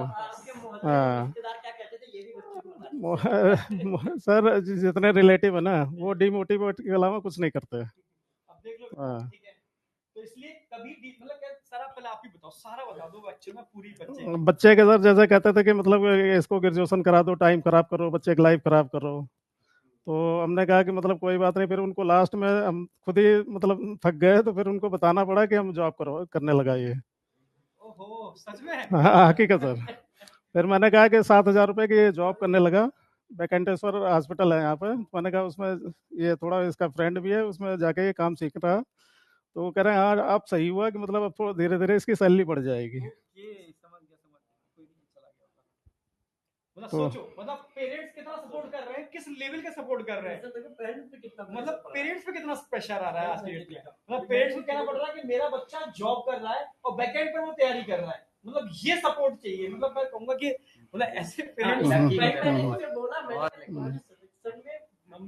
बहुत बड़ा रोल है, बहुत बड़ा रोल है। हमने सर इसके लिए कमरा भी अलग कर दिया था, पूरा सेपरेट कर दिया था, मतलब किसी चीज़ की डिस्टर्बेंस ना हो इसको, बच्चे को। मतलब इसके लिए रेंट पे कमरा लेके अलग से बिल्कुल। घर से भी अलग? नहीं थे उसी, हम भी रेंट पे रहते हैं सर। अच्छा, तो उसके लिए अलग रूम रेंट पे अलग ले रखा था सर। तो वो हमने 4 साल से वो मतलब कमरा, वो 4 साल से इसी उसमें, हाँ कि मतलब उसमें कोई बंदा कोई और दूसरा एंट्री नहीं है। अच्छा जी जी अभी देखेंगे उसको। जी जी। मतलब ये अपने में ही बहुत बड़ा मतलब त्याग कहते हैं ना, पेरेंट्स इतना त्याग करते हैं कि एक तो भाई बाहर वाले लोगों से फाइट कर रहे हैं। कितना फाइट कर रहे हैं कि मेरा, आप टेंशन मत लो आप लोग, मेरा बच्चा ठीक है नौकरी कर रहा है, आप समझ, जैसे कि उनके मुंह बंद हो जाए, और उधर बच्चे को पूरा सपोर्ट दे रहे हैं कि बच्चा ऑलरेडी कहां पर है भाई, बच्चे को अलग से कमरा दिलवाया कि तू पढ़ाई कर बस, तो ये किसी की बात नहीं सुननी है। मैं यही कहूंगा पेरेंट्स से भी कि बेटा ये एक बार क्लिप जरूर दिखाना पेरेंट्स को कि एक्चुअल में पेरेंट्स का सपोर्ट बहुत जरूरी है। बच्चा कभी इधर जाता है, कभी नीचे भी आता है, डिमोटिवेट भी होता है, वो अकेलापन फील करता है, ठीक है, उसको चाहिए, इसको अपने लोगों का सपोर्ट चाहिए। तो ध्यान रखना, पेरेंट्स से बढ़ के दुनिया में कोई ना है ना हो सकता, ये मेरा अपना फील है, ठीक है। दूसरी दुनिया अगर आप उठोगे तो पैर पकड़ के खींचेगी, ठीक है, आप बढ़ोगे तो आपको नीचे डाउन करने की कोशिश करेगी, हाँ, अब फिर भी आप बढ़ जाते हो तो आपसे जल के कट के भी अलग होगी। दिखावे की दुनिया है बेटा, वो आपको कभी बढ़ता नहीं देखेगी। पेरेंट्स के अलावा कुछ ना कोई है ना यार हो सकता है। और जिंदगी में यार मतलब मैं सच कह रहा हूं, पैर धोके पियो यार, कहते ना कर्म होता है, उठते ही पैर छू, ठीक है, चाहे किसी भी हद तक कुछ भी हो। कई बच्चे कहते हैं ना नहीं मेरे पेरेंट्स सपोर्ट नहीं करते, दिल से सपोर्ट करते हैं। कभी कभी फ्रस्ट्रेशन में आ जाते हैं कि यार तू 3 साल से तैयारी कर रहा है, चल तू कुछ और कर ले, ठीक है, वो एक अलग बात है। बट पेरेंट्स से भी कहूंगा कि बच्चे के ऊपर अपना फेथ रखो यार, ठीक है, अगर वो कह रहा है बच्चों को भी सर हाँ। अपना करना पड़ेगा, ऐसा ना हो कि उनके फेथ का दोनों तरफ से है, क्योंकि अगर इन्होंने बहुत उसकी भी पेरेंट्स ने अगर हाँ। उसकी पूरी सपोर्ट की है तो इसने भी आउटपुट निकाल के दिया, इसने भी आउटपुट निकाल के दिया, ठीक है, एक तरफा नहीं है, बिल्कुल सही मैं कहूंगा। उनको भी ध्यान रखना। सर आप अगर बच्चों को कुछ गाइडेंस एक गाइडेंस देना चाहते हो वो दे। नहीं बच्चों से ही मैं कहना चाहता हूँ सर कि मतलब कि अपने माँ बाप की बातें माने, रिलेटिव के बिल्कुल ही ना माने सर। रिलेटिव की बातें तो बिल्कुल मतलब डिमोटिवेट कर, पड़ोसी कोई भी हो, मतलब वो चाहेगा नहीं आपको कि आप डॉक्टर बन जाओ। बिल्कुल सही बोला, कोई नहीं चाहता सर, क्योंकि अपने ही अगर सोचो, अपने ही समाज में, अपने ही परिवार में कोई अगर बढ़ता हुआ देखेगा ना, वो चाहेगा ही नहीं। इनडायरेक्टली वो मुंह पे दिखाएगा कुछ, पर इनडायरेक्टली वो चाहेगा इसका सिलेक्शन ना हो सर, वो अंदर ही अंदर मनाता रहेगा, मतलब चाहे जो मर्जी हो जाए। अपने आजकल सर मैं बताऊं ना आपको, अपने सुख से नहीं, दुख से नहीं परेशान है, दूसरे के सुख से परेशान है। आजकल सबसे बड़ी समस्या ये है सर। आपकी बात सही है। अच्छा, ये चीज बच्चों को बताना ज्यादा जरूरी है सर, कि देख लो मतलब ये सेलेक्ट होने के बाद पेरेंट्स कह रहे हैं ठीक है तो अभी से किस जगह से हैं जगह। अच्छा सर थोड़ा सा बताइए कहां जगह से, दिल्ली से आप कहां से हैं? मैं महिपालपुर दिल्ली से हूँ। जी जी जी, वैसे ये अयोध्या से। अयोध्या से जी जी जी।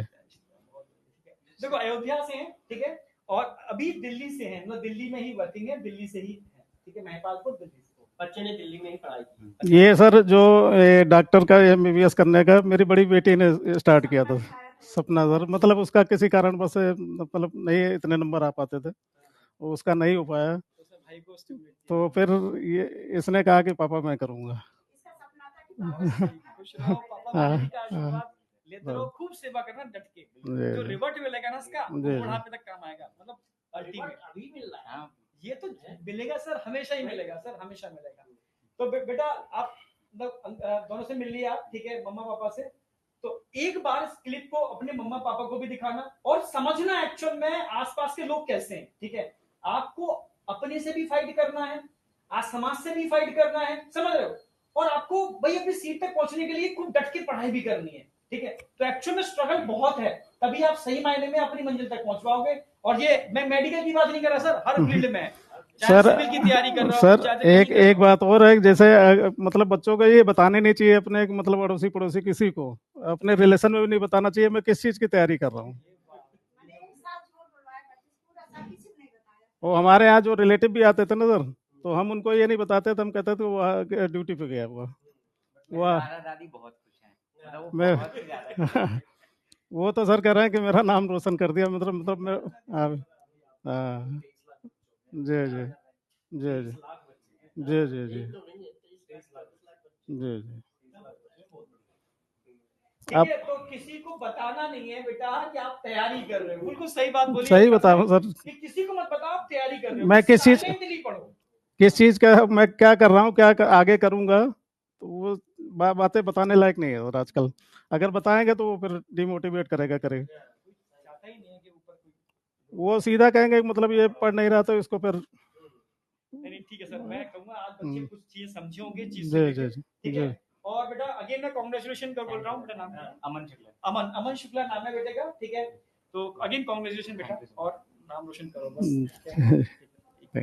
हम लोग ऐसे ये एक्चुअल में कमरा है, स्टूडियो है, इसी से हम लोग कैमरा लगा हुआ है और बच्चे देखो कंटिन्यू मैसेज कर रहे हैं। तो इंडिया के सारे बच्चे इस तरीके से मतलब अपने यहाँ से पढ़ते हैं इस तरीके से। और बच्चे आप जैसे आपने कमरा दिलवा दिया, बच्चा अपना अकेले पढ़ रहा है वहाँ पर, लेकिन बच्चे को सपोर्ट की जरूरत है। बच्चा कमरे में, यहाँ कमरे में, हम कनेक्शन इस तरीके से पढ़ा रहे हैं। अब बच्चे को पेरेंट्स का सपोर्ट नहीं मिलेगा तो वो तो अकेला डिमोटिवेट फील करेगा ना। यहाँ कभी कभी टेस्ट में मार्क्स कम आते हैं, कभी ज्यादा आते हैं, कभी कम आते हैं, कम आते हैं, चाहिए कोई सपोर्ट करने वाला हो। हमने सर कभी जो टेस्ट देता था ना ये बच्चा, हमने ये कभी नहीं कहा इसको कि मतलब ये टेस्ट दे रहे हो तुम्हारे नंबर कम आ रहे हैं, ये आ रहे हैं, वो आ रहे पूछा हैं। ही नहीं लास्ट में। हमने लास्ट में हमने इसको मतलब पूछा ही नहीं, मैं कहा कि इसको डिमोटिवेट नहीं है, वो मोटिवेट करने का टाइम है। बहुत सही, ठीक है। यानी जब भी सेलिब्रेशन, जब टेस्ट में मार्क्स अच्छे आते हैं तो सेलिब्रेशन करना चाहिए, और कम आते हैं तो ऐसे पेरेंट्स का सपोर्ट चाहिए, दोस्तों का सपोर्ट चाहिए, टीचरों का सपोर्ट चाहिए, तो 100% सक्सेस तो मिलेगी मिलेगी, ठीक है। सर आप लोगों का जो था छत्र छाया में आप लोगों की कृपा है सर। नहीं, हम लोग तो देखो अपना कोशिश करते ही हैं, ठीक है। पर आप देखो पेरेंट्स का सपोर्ट मिलना बहुत जरूरी है। पेरेंट्स का सपोर्ट मिल जाता है तो बच्चा नो डाउट कर लेता है, हर टाइप की टारगेट को पूरा कर गाइडेंस भी लेता है। अच्छी मिलनी चाहिए ना, आप लोगों का मार्गदर्शन अच्छा मिला। और नहीं, हम लोग तो देखो जी, जी। मतलब टीचर हैं तो हमारा काम ही है नहीं आप सही अच्छा guidance मार्गदर्शन मिलना भी आजकल बड़ा वो है ना सर।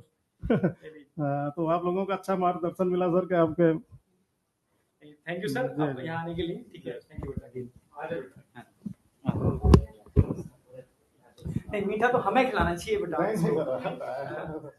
बेटा तू यहाँ पर आप, ठीक है। आप है, ठीक है।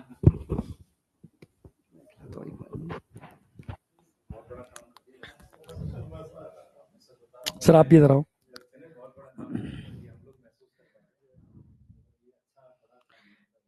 अब एक्चुअल में वो बच्चा कितने मतलब कितने लोगों का कह सकते हो कि उद्धार करेगा। ऐसे भी मेडिकल फील्ड में चला गया तो ये अपने में ऐसा फील्ड है जहां आप वास्तव में जन सेवा भी कर सकते हो।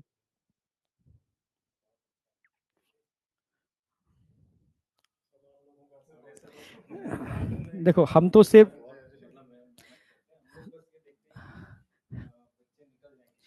तो मैं वही तो बच्चों से सभी कह भी रहा था कि अगर आपने ब्लाइंडली अपने टीचर को फॉलो कर लिया, अपने पेरेंट्स के फेथ में आ गए तो आप कर जाओगे। बच्चे को जाना भी नहीं चाहिए, जाना भी नहीं चाहिए, बिल्कुल आप सही कह रहे हो, क्योंकि बच्चा इधर उधर हुआ ना तो फिर डाइवर्ट, डिमोटिवेट हो हाँ, जाएगा, कुछ नहीं, अपने मंजिल से उतरना शुरू कर देगा। आपकी बात बिल्कुल सही है।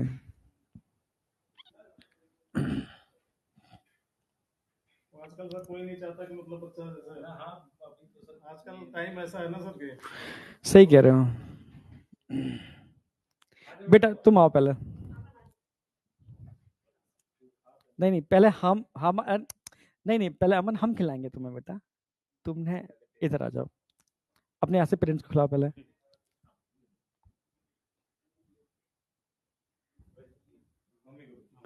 आप आओ।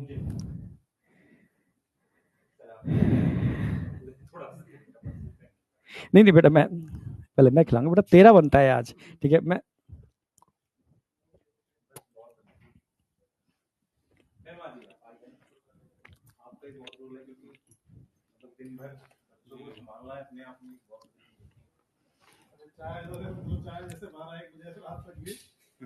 फोन कर देता था, मैं ऐसे कहता मम्मी चाय ले आना। नहीं सही है, मतलब पेरेंट्स का सपोर्ट है तो बच्चा कर जाएगा, और बच्चे के अंदर अपना भी वो होना चाहिए तो बच्चा कर जाएगा, ठीक है। तो सर ठीक है, आप इस बच्चे को, ठीक है अभी मिलता हूँ मैं आके ना, ठीक है। नमस्कार, ठीक है नमस्कार, नमस्कार।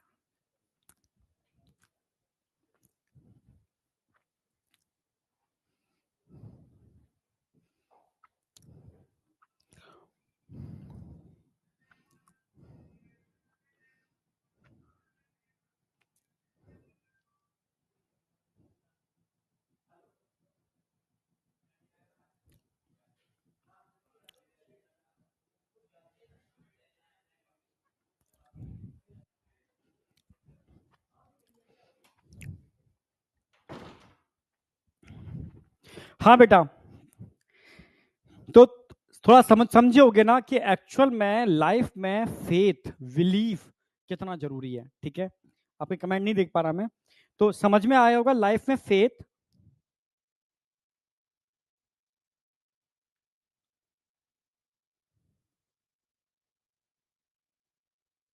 हाँ बेटा, ये वीडियो मैं कट नहीं करूंगा, क्योंकि मैं चाह रहा हूं यार, उन्होंने जो बात बोली है ना, वो वास्तव में बहुत जेन्युइन बोली है।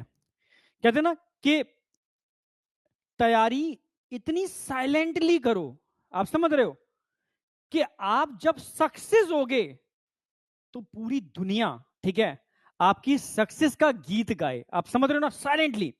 यानी कहते तैयारी खुद शोर मचा देगी, या कैसे तो रिजल्ट जो है ना वो खुद शोर मचा देगा कि वास्तव में आपने मेहनत की है। सिंपल सी बात है। क्योंकि आज के दिन में तुम किसी को भी बताते हो मैं तैयारी कर रहा हूं, ठीक है, तो बस वो निगेटिव एनर्जी लोगों के मुंह से आना चालू हो जाती है। अच्छा तैयारी कर रहा है, ये काश निकल ना जाए, निकल गया तो हमारे बच्चे डाउन हो जाएंगे, ये निकल ना जाए, ये निकल ना जाए, तो इतनी निगेटिव एनर्जी क्रिएट करते हैं लोग। तो किसी को बताओ ही मत तुम क्या कर रहे हो। बस तुम कोई पूछे मैं बीएससी कर रहा हूं, ठीक है, सिंपल काम कर रहा हूं, ठीक है, उठाकर जिस दिन रिजल्ट निकलेगा भाई, और तब कहो कि हाँ मैं डॉक्टर बन गया, ठीक है, तो लोग समझ ही नहीं पाएंगे यार ये कैसे, हाउ इज पॉसिबल, ठीक है।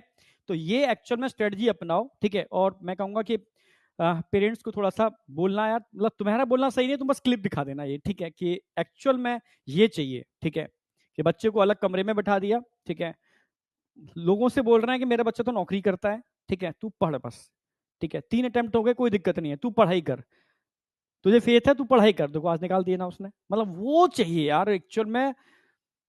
चलो खैर ठीक है, तुम फोड़ोगे मुझे पता है, इस बार तुम फोड़ोगे, ठीक है। बस एक बार प्रॉमिस करो कमेंट के अंदर, सर चाहे कुछ भी हो जाए इस बार फोड़ेंगे हम, ठीक है।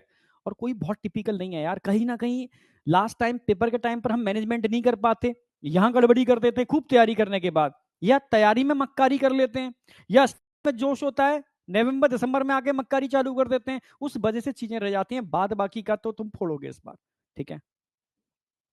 चलो तो ये क्लियर हो गया ना। तो गामा ग्लोबुलिन की बात करते हैं, plasma cell activated B lymphocyte होते हैं, ये कन्वर्ट हो जाते हैं मेमोरी सेल और प्लाज्मा सेल के अंदर, सेल होती है डिवाइड कर जाती है, ठीक है। ये भी इनएक्टिव बी लिम्फोसाइड है, एक्टिव बी लिम्फोसाइड है। इनएक्टिव वाली सेल को हम मेमोरी सेल बोलते हैं, इनको प्लाज्मा सेल बोलते हैं। ये एंटीबॉडी फॉर्मेशन कर देते हैं, जो डिफेंस सिस्टम का पार्ट है, आपको प्रोटेक्ट करते हैं, बीमारियों से बचाते हैं। तो ये प्रोटीन वाला पार्ट हो गया। तो हमारे ब्लड में कौन कौन से प्रोटीन मिलते हैं, क्या परसेंटेज है, समझ में आ गया होगा। अब इसके बाद आगे बढ़ते हैं, प्रोटीन के अलावा और क्या होता है हमारे ब्लड के अंदर। अब आ जाओ, अगर मैं ब्लड में बात करता हूं, ब्लड ग्लूकोज, ब्लड शुगर होती है, ब्लड कोलेस्ट्रॉल होता है, यस, और ब्लड यूरिया भी होती है, समझे ना, हाँ, ब्लड यूरिया भी होती है।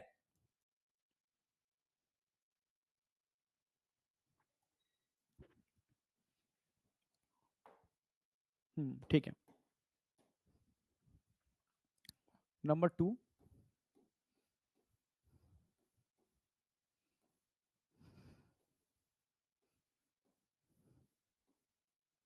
Blood sugar.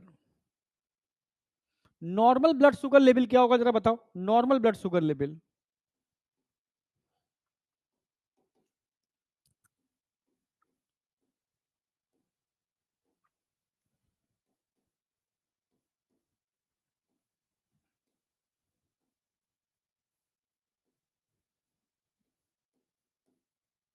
Normal blood sugar level क्या होगा जरा बताओ, याद है किसी को, 100 मिलीग्राम पर डेसीलीटर।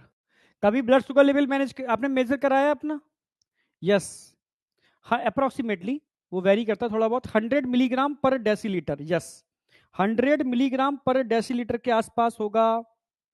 कभी मेजर कराया हो अगर आपने तो, हाँ, कभी मेजर कराया हो, नॉर्मल व्यक्ति का एक ब्लड ग्लूकोज लेवल इतना ही होता है। हाँ, अगर किसी को डायबिटीज होती है और ये पर डेसीलीटर ग्लूकोज का लेवल बढ़ जाए, समझना मेरी बात, तो उसको बोलते हैं हाइपरग्लाइसीमिया। हाँ, कम हो जाए तो हाइपोग्लाइसीमिया, दोनों ही खतरनाक होते हैं, ध्यान रखना, ठीक है। ये नॉर्मल ब्लड ग्लूकोज लेवल जो मैंने बताया आपको, ब्लड शुगर लेवल बताया मैंने आपको, ये कम हो जाए तो क्या बोलेंगे, ज्यादा हो जाए तो क्या बोलेंगे, ठीक है। एक को बोलेंगे हाइपो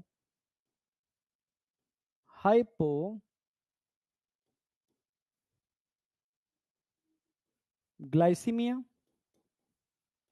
एक को बोलेंगे हाइपर ग्लाइसीमिया,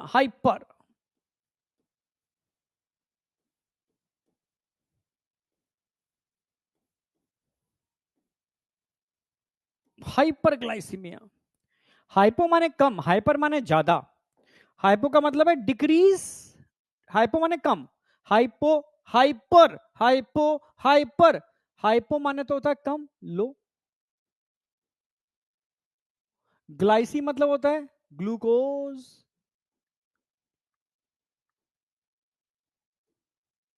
और मिया मतलब क्या होता है, ब्लड। मिया मतलब ब्लड, यानी लो ब्लड ग्लूकोज लेवल। इसको क्या बोलेंगे, हाइपर, हाइपर माने ज्यादा, हाई ब्लड ग्लूकोज लेवल। अगर ब्लड ग्लूकोज लेवल बढ़ जाए हाइपरग्लाइसीमिया, कम हो जाए हाइपोग्लाइसीमिया। कम के तो बहुत सारे कारण हैं, ठीक है, पर ज्यादा का भी एक कारण है, ठीक है। अगर आपकी पेनक्रियास से इंसुलिन नहीं निकल रही है ना, डायबिटीज का पेशेंट है, डायबिटिक है, इंसुलिन नहीं बनती इसके अंदर या नहीं निकलती, तो उनके केस में हाइपरग्लाइसीमिया हो जाता है।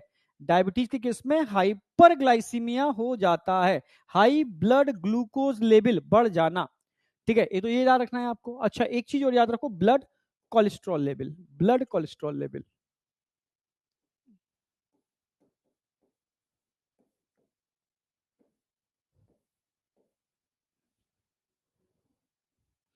कोलेस्ट्रॉल,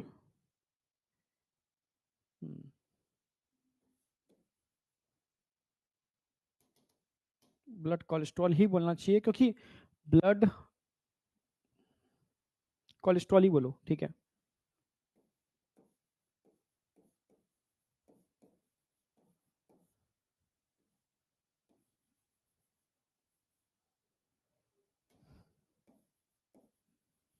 ब्लड कोलेस्ट्रॉल लेवल की अगर बात करूं, कितना होता है नॉर्मल ब्लड कोलेस्ट्रॉल लेवल,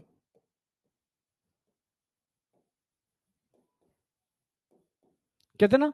तेरा कोलेस्ट्रॉल लेवल बहुत बढ़ा हुआ है, blood normal blood,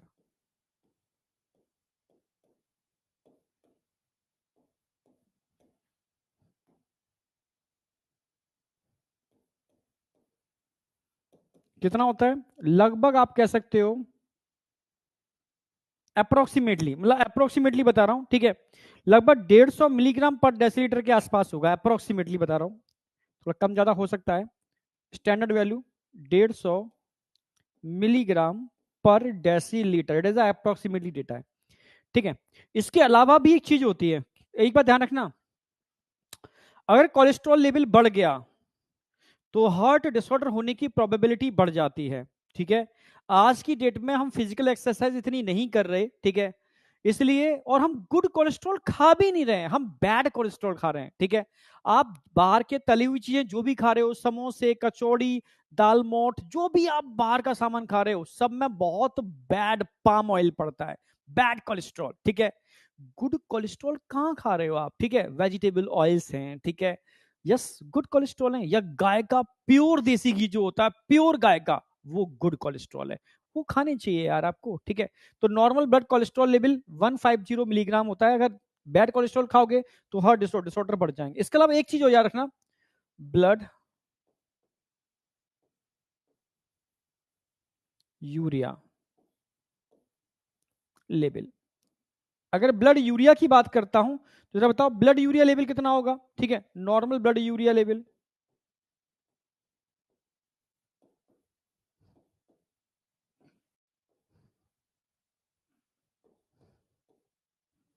normal blood urea level कितना होता है?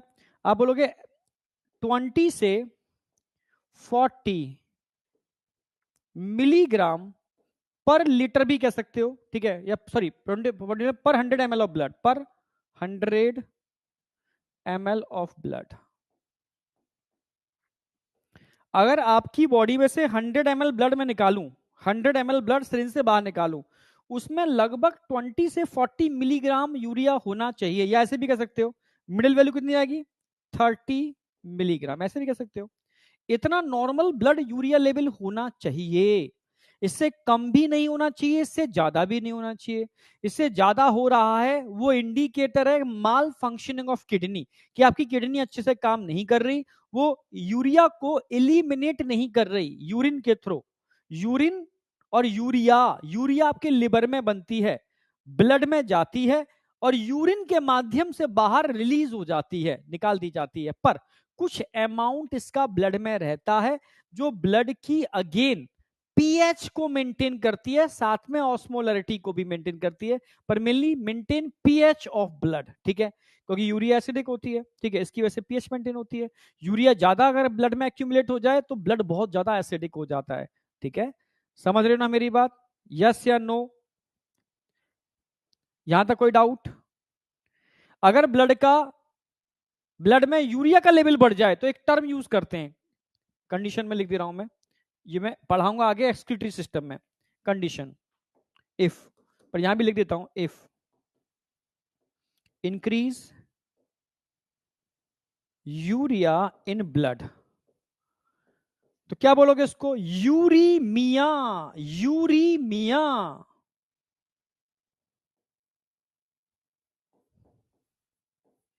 यूरीमिया, मिया मतलब blood, increase concentration of urea in blood. अगर ब्लड में यूरिया की कंसंट्रेशन बढ़ जाएगी तो उसके लिए टर्म यूज करेंगे यूरीमिया।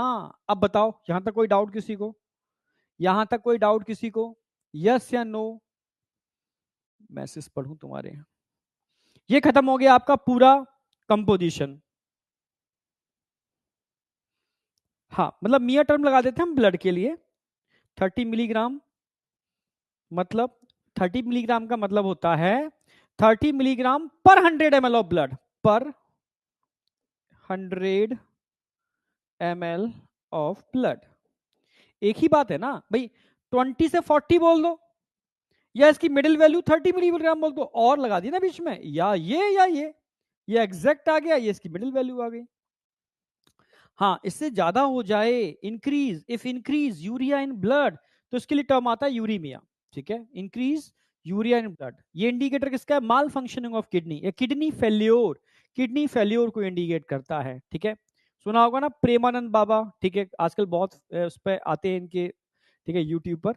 तो इनकी दोनों किडनी काम नहीं करती हैं, तो उनका नॉर्मल केस में भी ब्लड यूरिया लेवल बढ़ा रहता है।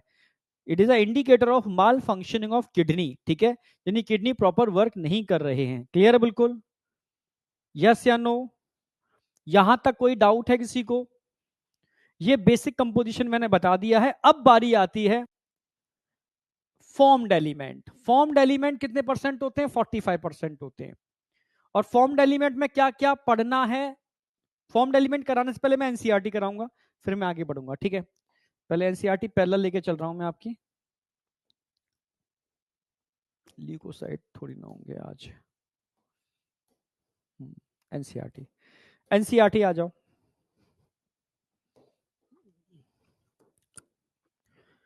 यू हैव, ठीक है, learn that all living cell have to be provided with nutrients, oxygen and other essential substance. जितने भी लिविंग सेल्स हैं, ऑल लिविंग सेल्स, ठीक है, ऑल लिविंग सेल्स, इनको क्या करना है? प्रोवाइड करना है। क्या प्रोवाइड करना है? Nutrients, oxygen and other essential substance. Also the best, बहुत सारे बेस्ट ये रिलीज करते हैं, ठीक है, या हार्मफुल सब्सटेंस होते हैं हमारी बॉडी में जो प्रोड्यूस होते हैं सेल्स के अंदर, ठीक है, have to be removed continuously. इनको कंटिन्यूअसली क्या करना होता है? रिमूव करना होता है। For healthy functioning of tissue, किसी भी टिश्यू की हेल्दी फंक्शनिंग के लिए, एक टिश्यू है, इसको मैं हेल्दी फंक्शनिंग चाहता हूं, तो हेल्दी फंक्शनिंग के लिए मुझे क्या करना होगा? मुझे कंटिन्यूअस इस टिश्यू को क्या प्रोवाइड कराना होगा? कंटिन्यूअस टिश्यू को प्रोवाइड कराना होगा ऑक्सीजन। क्या प्रोवाइड कराना होगा? ऑक्सीजन। और क्या प्रोवाइड कराना होगा? न्यूट्रिएंट एंड अदर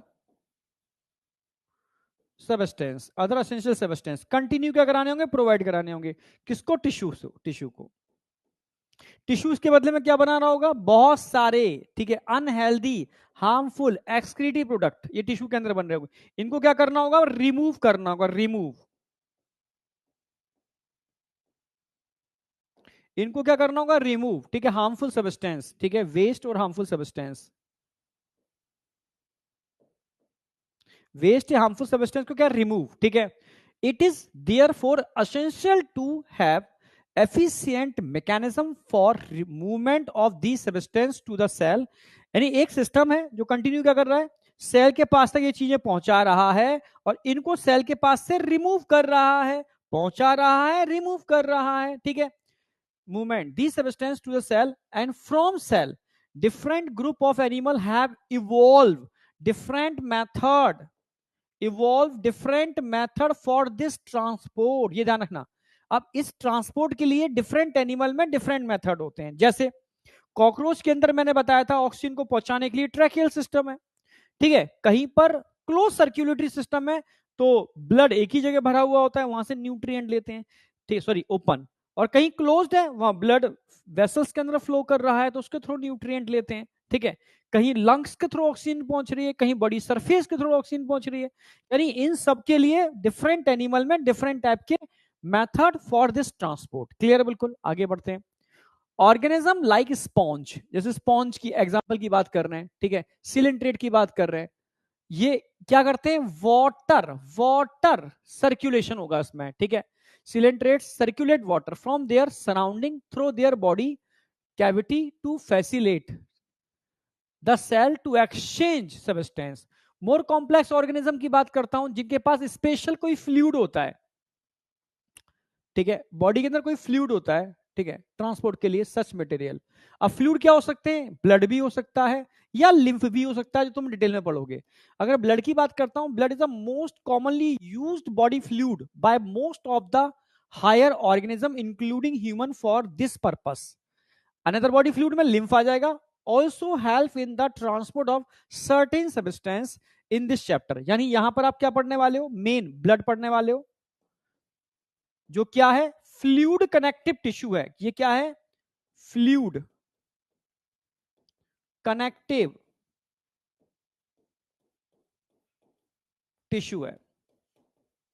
ब्लड एक फ्लूइड कनेक्टिव टिश्यू है जिसका ओरिजिन क्या होगा, मीजोडर्मल,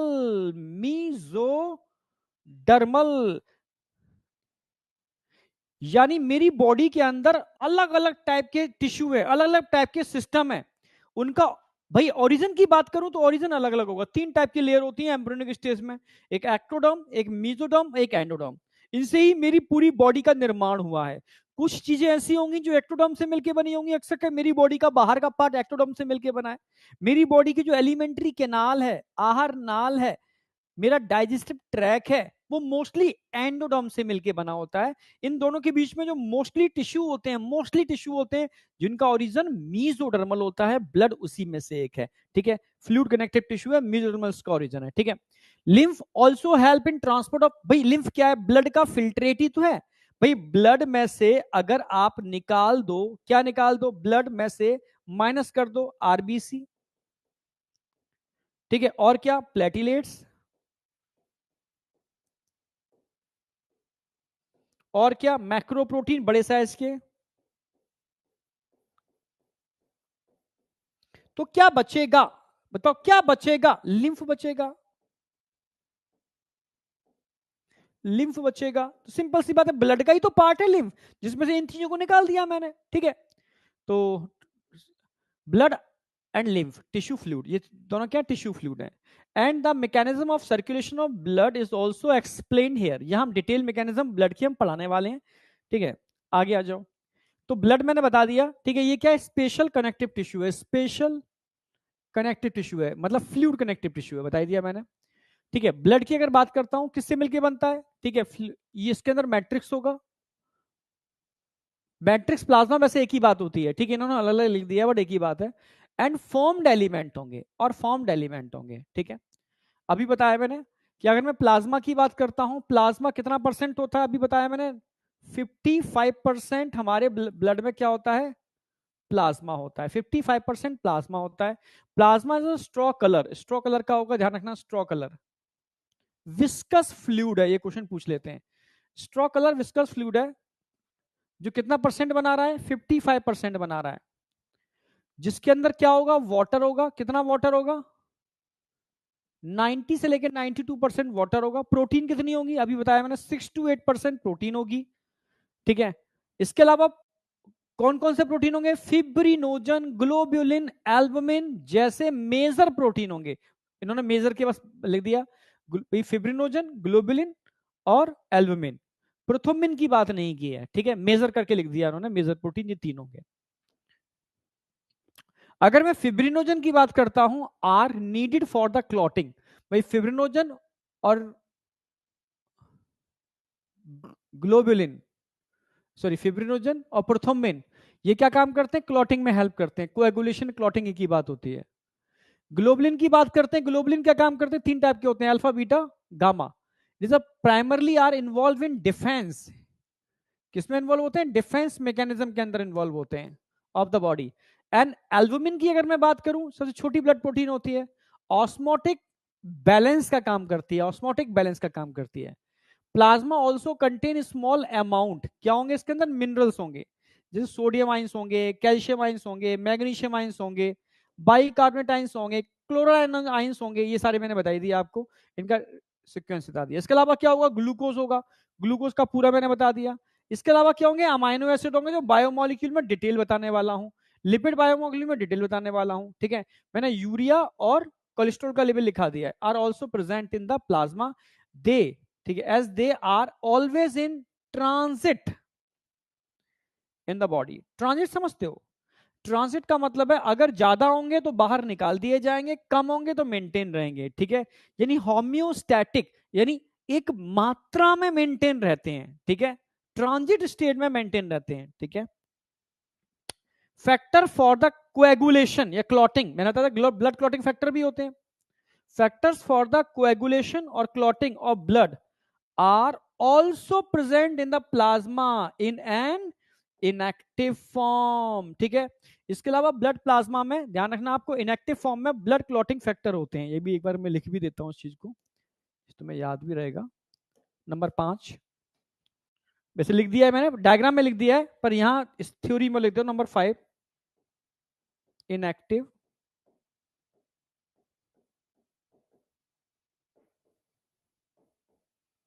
ब्लड क्लॉटिंग फैक्टर,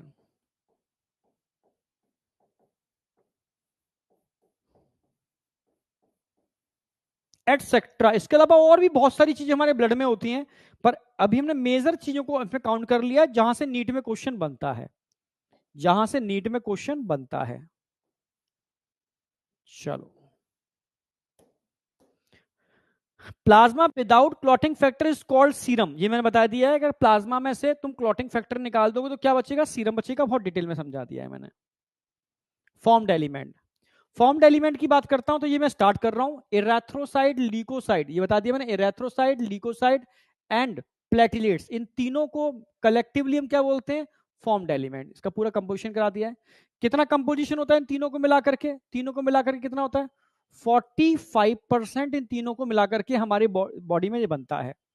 अच्छा, दे भी रखा है 45%, नियरली 45%। अब इसमें एक एक करके मैं इसको स्टार्ट करूंगा। सबसे पहले मैं उठाऊंगा इरेथ्रोसाइट, फिर उठाऊंगा ल्यूकोसाइट, समझ रहे हो, फिर उठाऊंगा platelets, erythrocyte, leucocyte and platelets, इस तरीके से सीक्वेंस चलेगी। यस, अभी कहीं आउट ना हो जाए, क्योंकि टाइम ये लोग पढ़ाई फिक्स करते हैं, अचानक से चला भी आ सकता है, मैं सेव कर ले रहा हूं, ठीक है। तो कल मैं स्टार्ट करूंगा बेटा इसका इरेथ्रोसाइट डिटेल में, ठीक है। आज से आपको डीपीपी मिलना स्टार्ट हो जाएगी, क्लियर है बिल्कुल, यस। आज से आपको पहली डीपीपी मिलेगी, ठीक है। NCERT line wise line DPP के क्वेश्चन होंगे, ठीक है। इसके क्वेश्चंस मैं अभी जस्ट कराता हूं, कितने करा पाता हूं, देखता हूं तुम कितने कर पाते हो, जरा बताओ।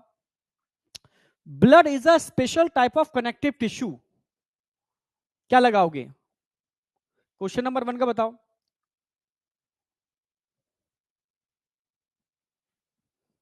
एनसीईआरटी की लाइंस हैं सारी, जल्दी बताओ, जल्दी बताओ। ऑल भाई, consist of fluid matrix plasma, एक ही बात है, हैज फॉर्म्ड एलिमेंट इसके अंदर होते हैं, is the most commonly use fluid, body fluid by most of the higher organism, all of these, D लगा दोगे। Next, plasma is a straw colour, question आएगा कैसा होता है स्ट्रॉ कलर, विस्कस फ्लूइड होता है, ठीक है। कॉन्स्टिट्यूटिंग नियरली कितना परसेंट प्लाज्मा होता है, जरा बताओ, प्लाज्मा कितना परसेंट होता है, कितना परसेंट प्लाज्मा होता है, 55% प्लाज्मा होता है। The amount of water present in blood plasma is कितना, कितना अमाउंट होता है जरा बताओ, बी ऑप्शन आएगा, 90 से 92% वाटर होता है, ठीक है। नेक्स्ट आ जाओ, formed element of blood include, जरा बताओ क्या क्या चीजें फॉर्म्ड एलिमेंट में इंक्लूड होती हैं, फॉर्म्ड एलिमेंट में क्या क्या इंक्लूड होता है, फॉर्म्ड एलिमेंट में क्या क्या इंक्लूड होता है, RBC, WBC and blood platelets, all solute present in blood, protein present in blood, या ऑल मिनरल्स। तो आप समझते हो फॉर्म्ड एलिमेंट में ए ऑप्शन आ जाएगा। लाइफ स्पेन में कराऊंगा अभी, ठीक है। What is the amount of haemoglobin कराऊंगा अभी, ये अगला, ये अगले उसमें आएंगे, ठीक है, अगले उसमें आएंगे सारे के सारे, ये सारे अगले में आएंगे। यहां तक आपका मैंने कंप्लीट करा दिया है, ठीक है। अब कुछ होमवर्क दे रहा हूं मैं आपको, ये होमवर्क नहीं है, ये अगले स्लाइड के अंदर आएंगे। होमवर्क मैं आपको दे रहा हूं, होमवर्क के अंदर ध्यान रखना आपको, ठीक है।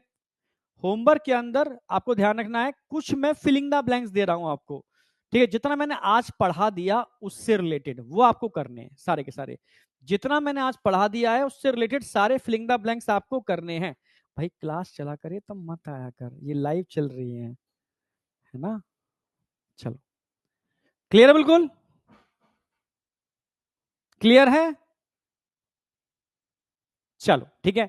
तो इसके बाद होमवर्क पूरा है, इसमें एनसीईआरटी के फिलिंग द ब्लैंक्स है सारे के सारे, वो आपको करने हैं, ठीक है। मेरे हैंड राइटिंग में लिखे हुए हैं, ठीक है। और कल मिलते हैं, कल स्पीड थोड़ी सी ज्यादा होगी इससे, ठीक है। कल मैं एरेथ्रोसाइट पूरे करा दूंगा, ल्यूकोसाइट पूरे करा दूंगा, और प्लेटिलेट्स भी शायद मैं पूरे करा दूंगा। यानी जो अगला लेक्चर होगा मेरा, उसमें पूरा का पूरा आपका ब्लड कंप्लीट हो जाएगा, जितना टेस्ट में आना है। समझे या नहीं? यस, अगले लेक्चर के अंदर पूरा, अगले के मतलब है, ठीक है, जो अब मेरा आज के वेडनेसडे है, यस थर्सडे, फ्राइडे को जो लेक्चर होगा उसमें पूरा फॉर्म्ड एलिमेंट आपके ब्रेन की लाइब्रेरी में सेट हो जाएगा, कंप्लीट फॉर्म्ड एलिमेंट। बहुत इंपॉर्टेंट सेशन होगा उस दिन, ठीक है। तो मिलते हैं बेटा नेक्स्ट लेक्चर में, इसको मैं तुरंत अपडेट कर रहा हूं, तुरंत अपडेट कर रहा हूं।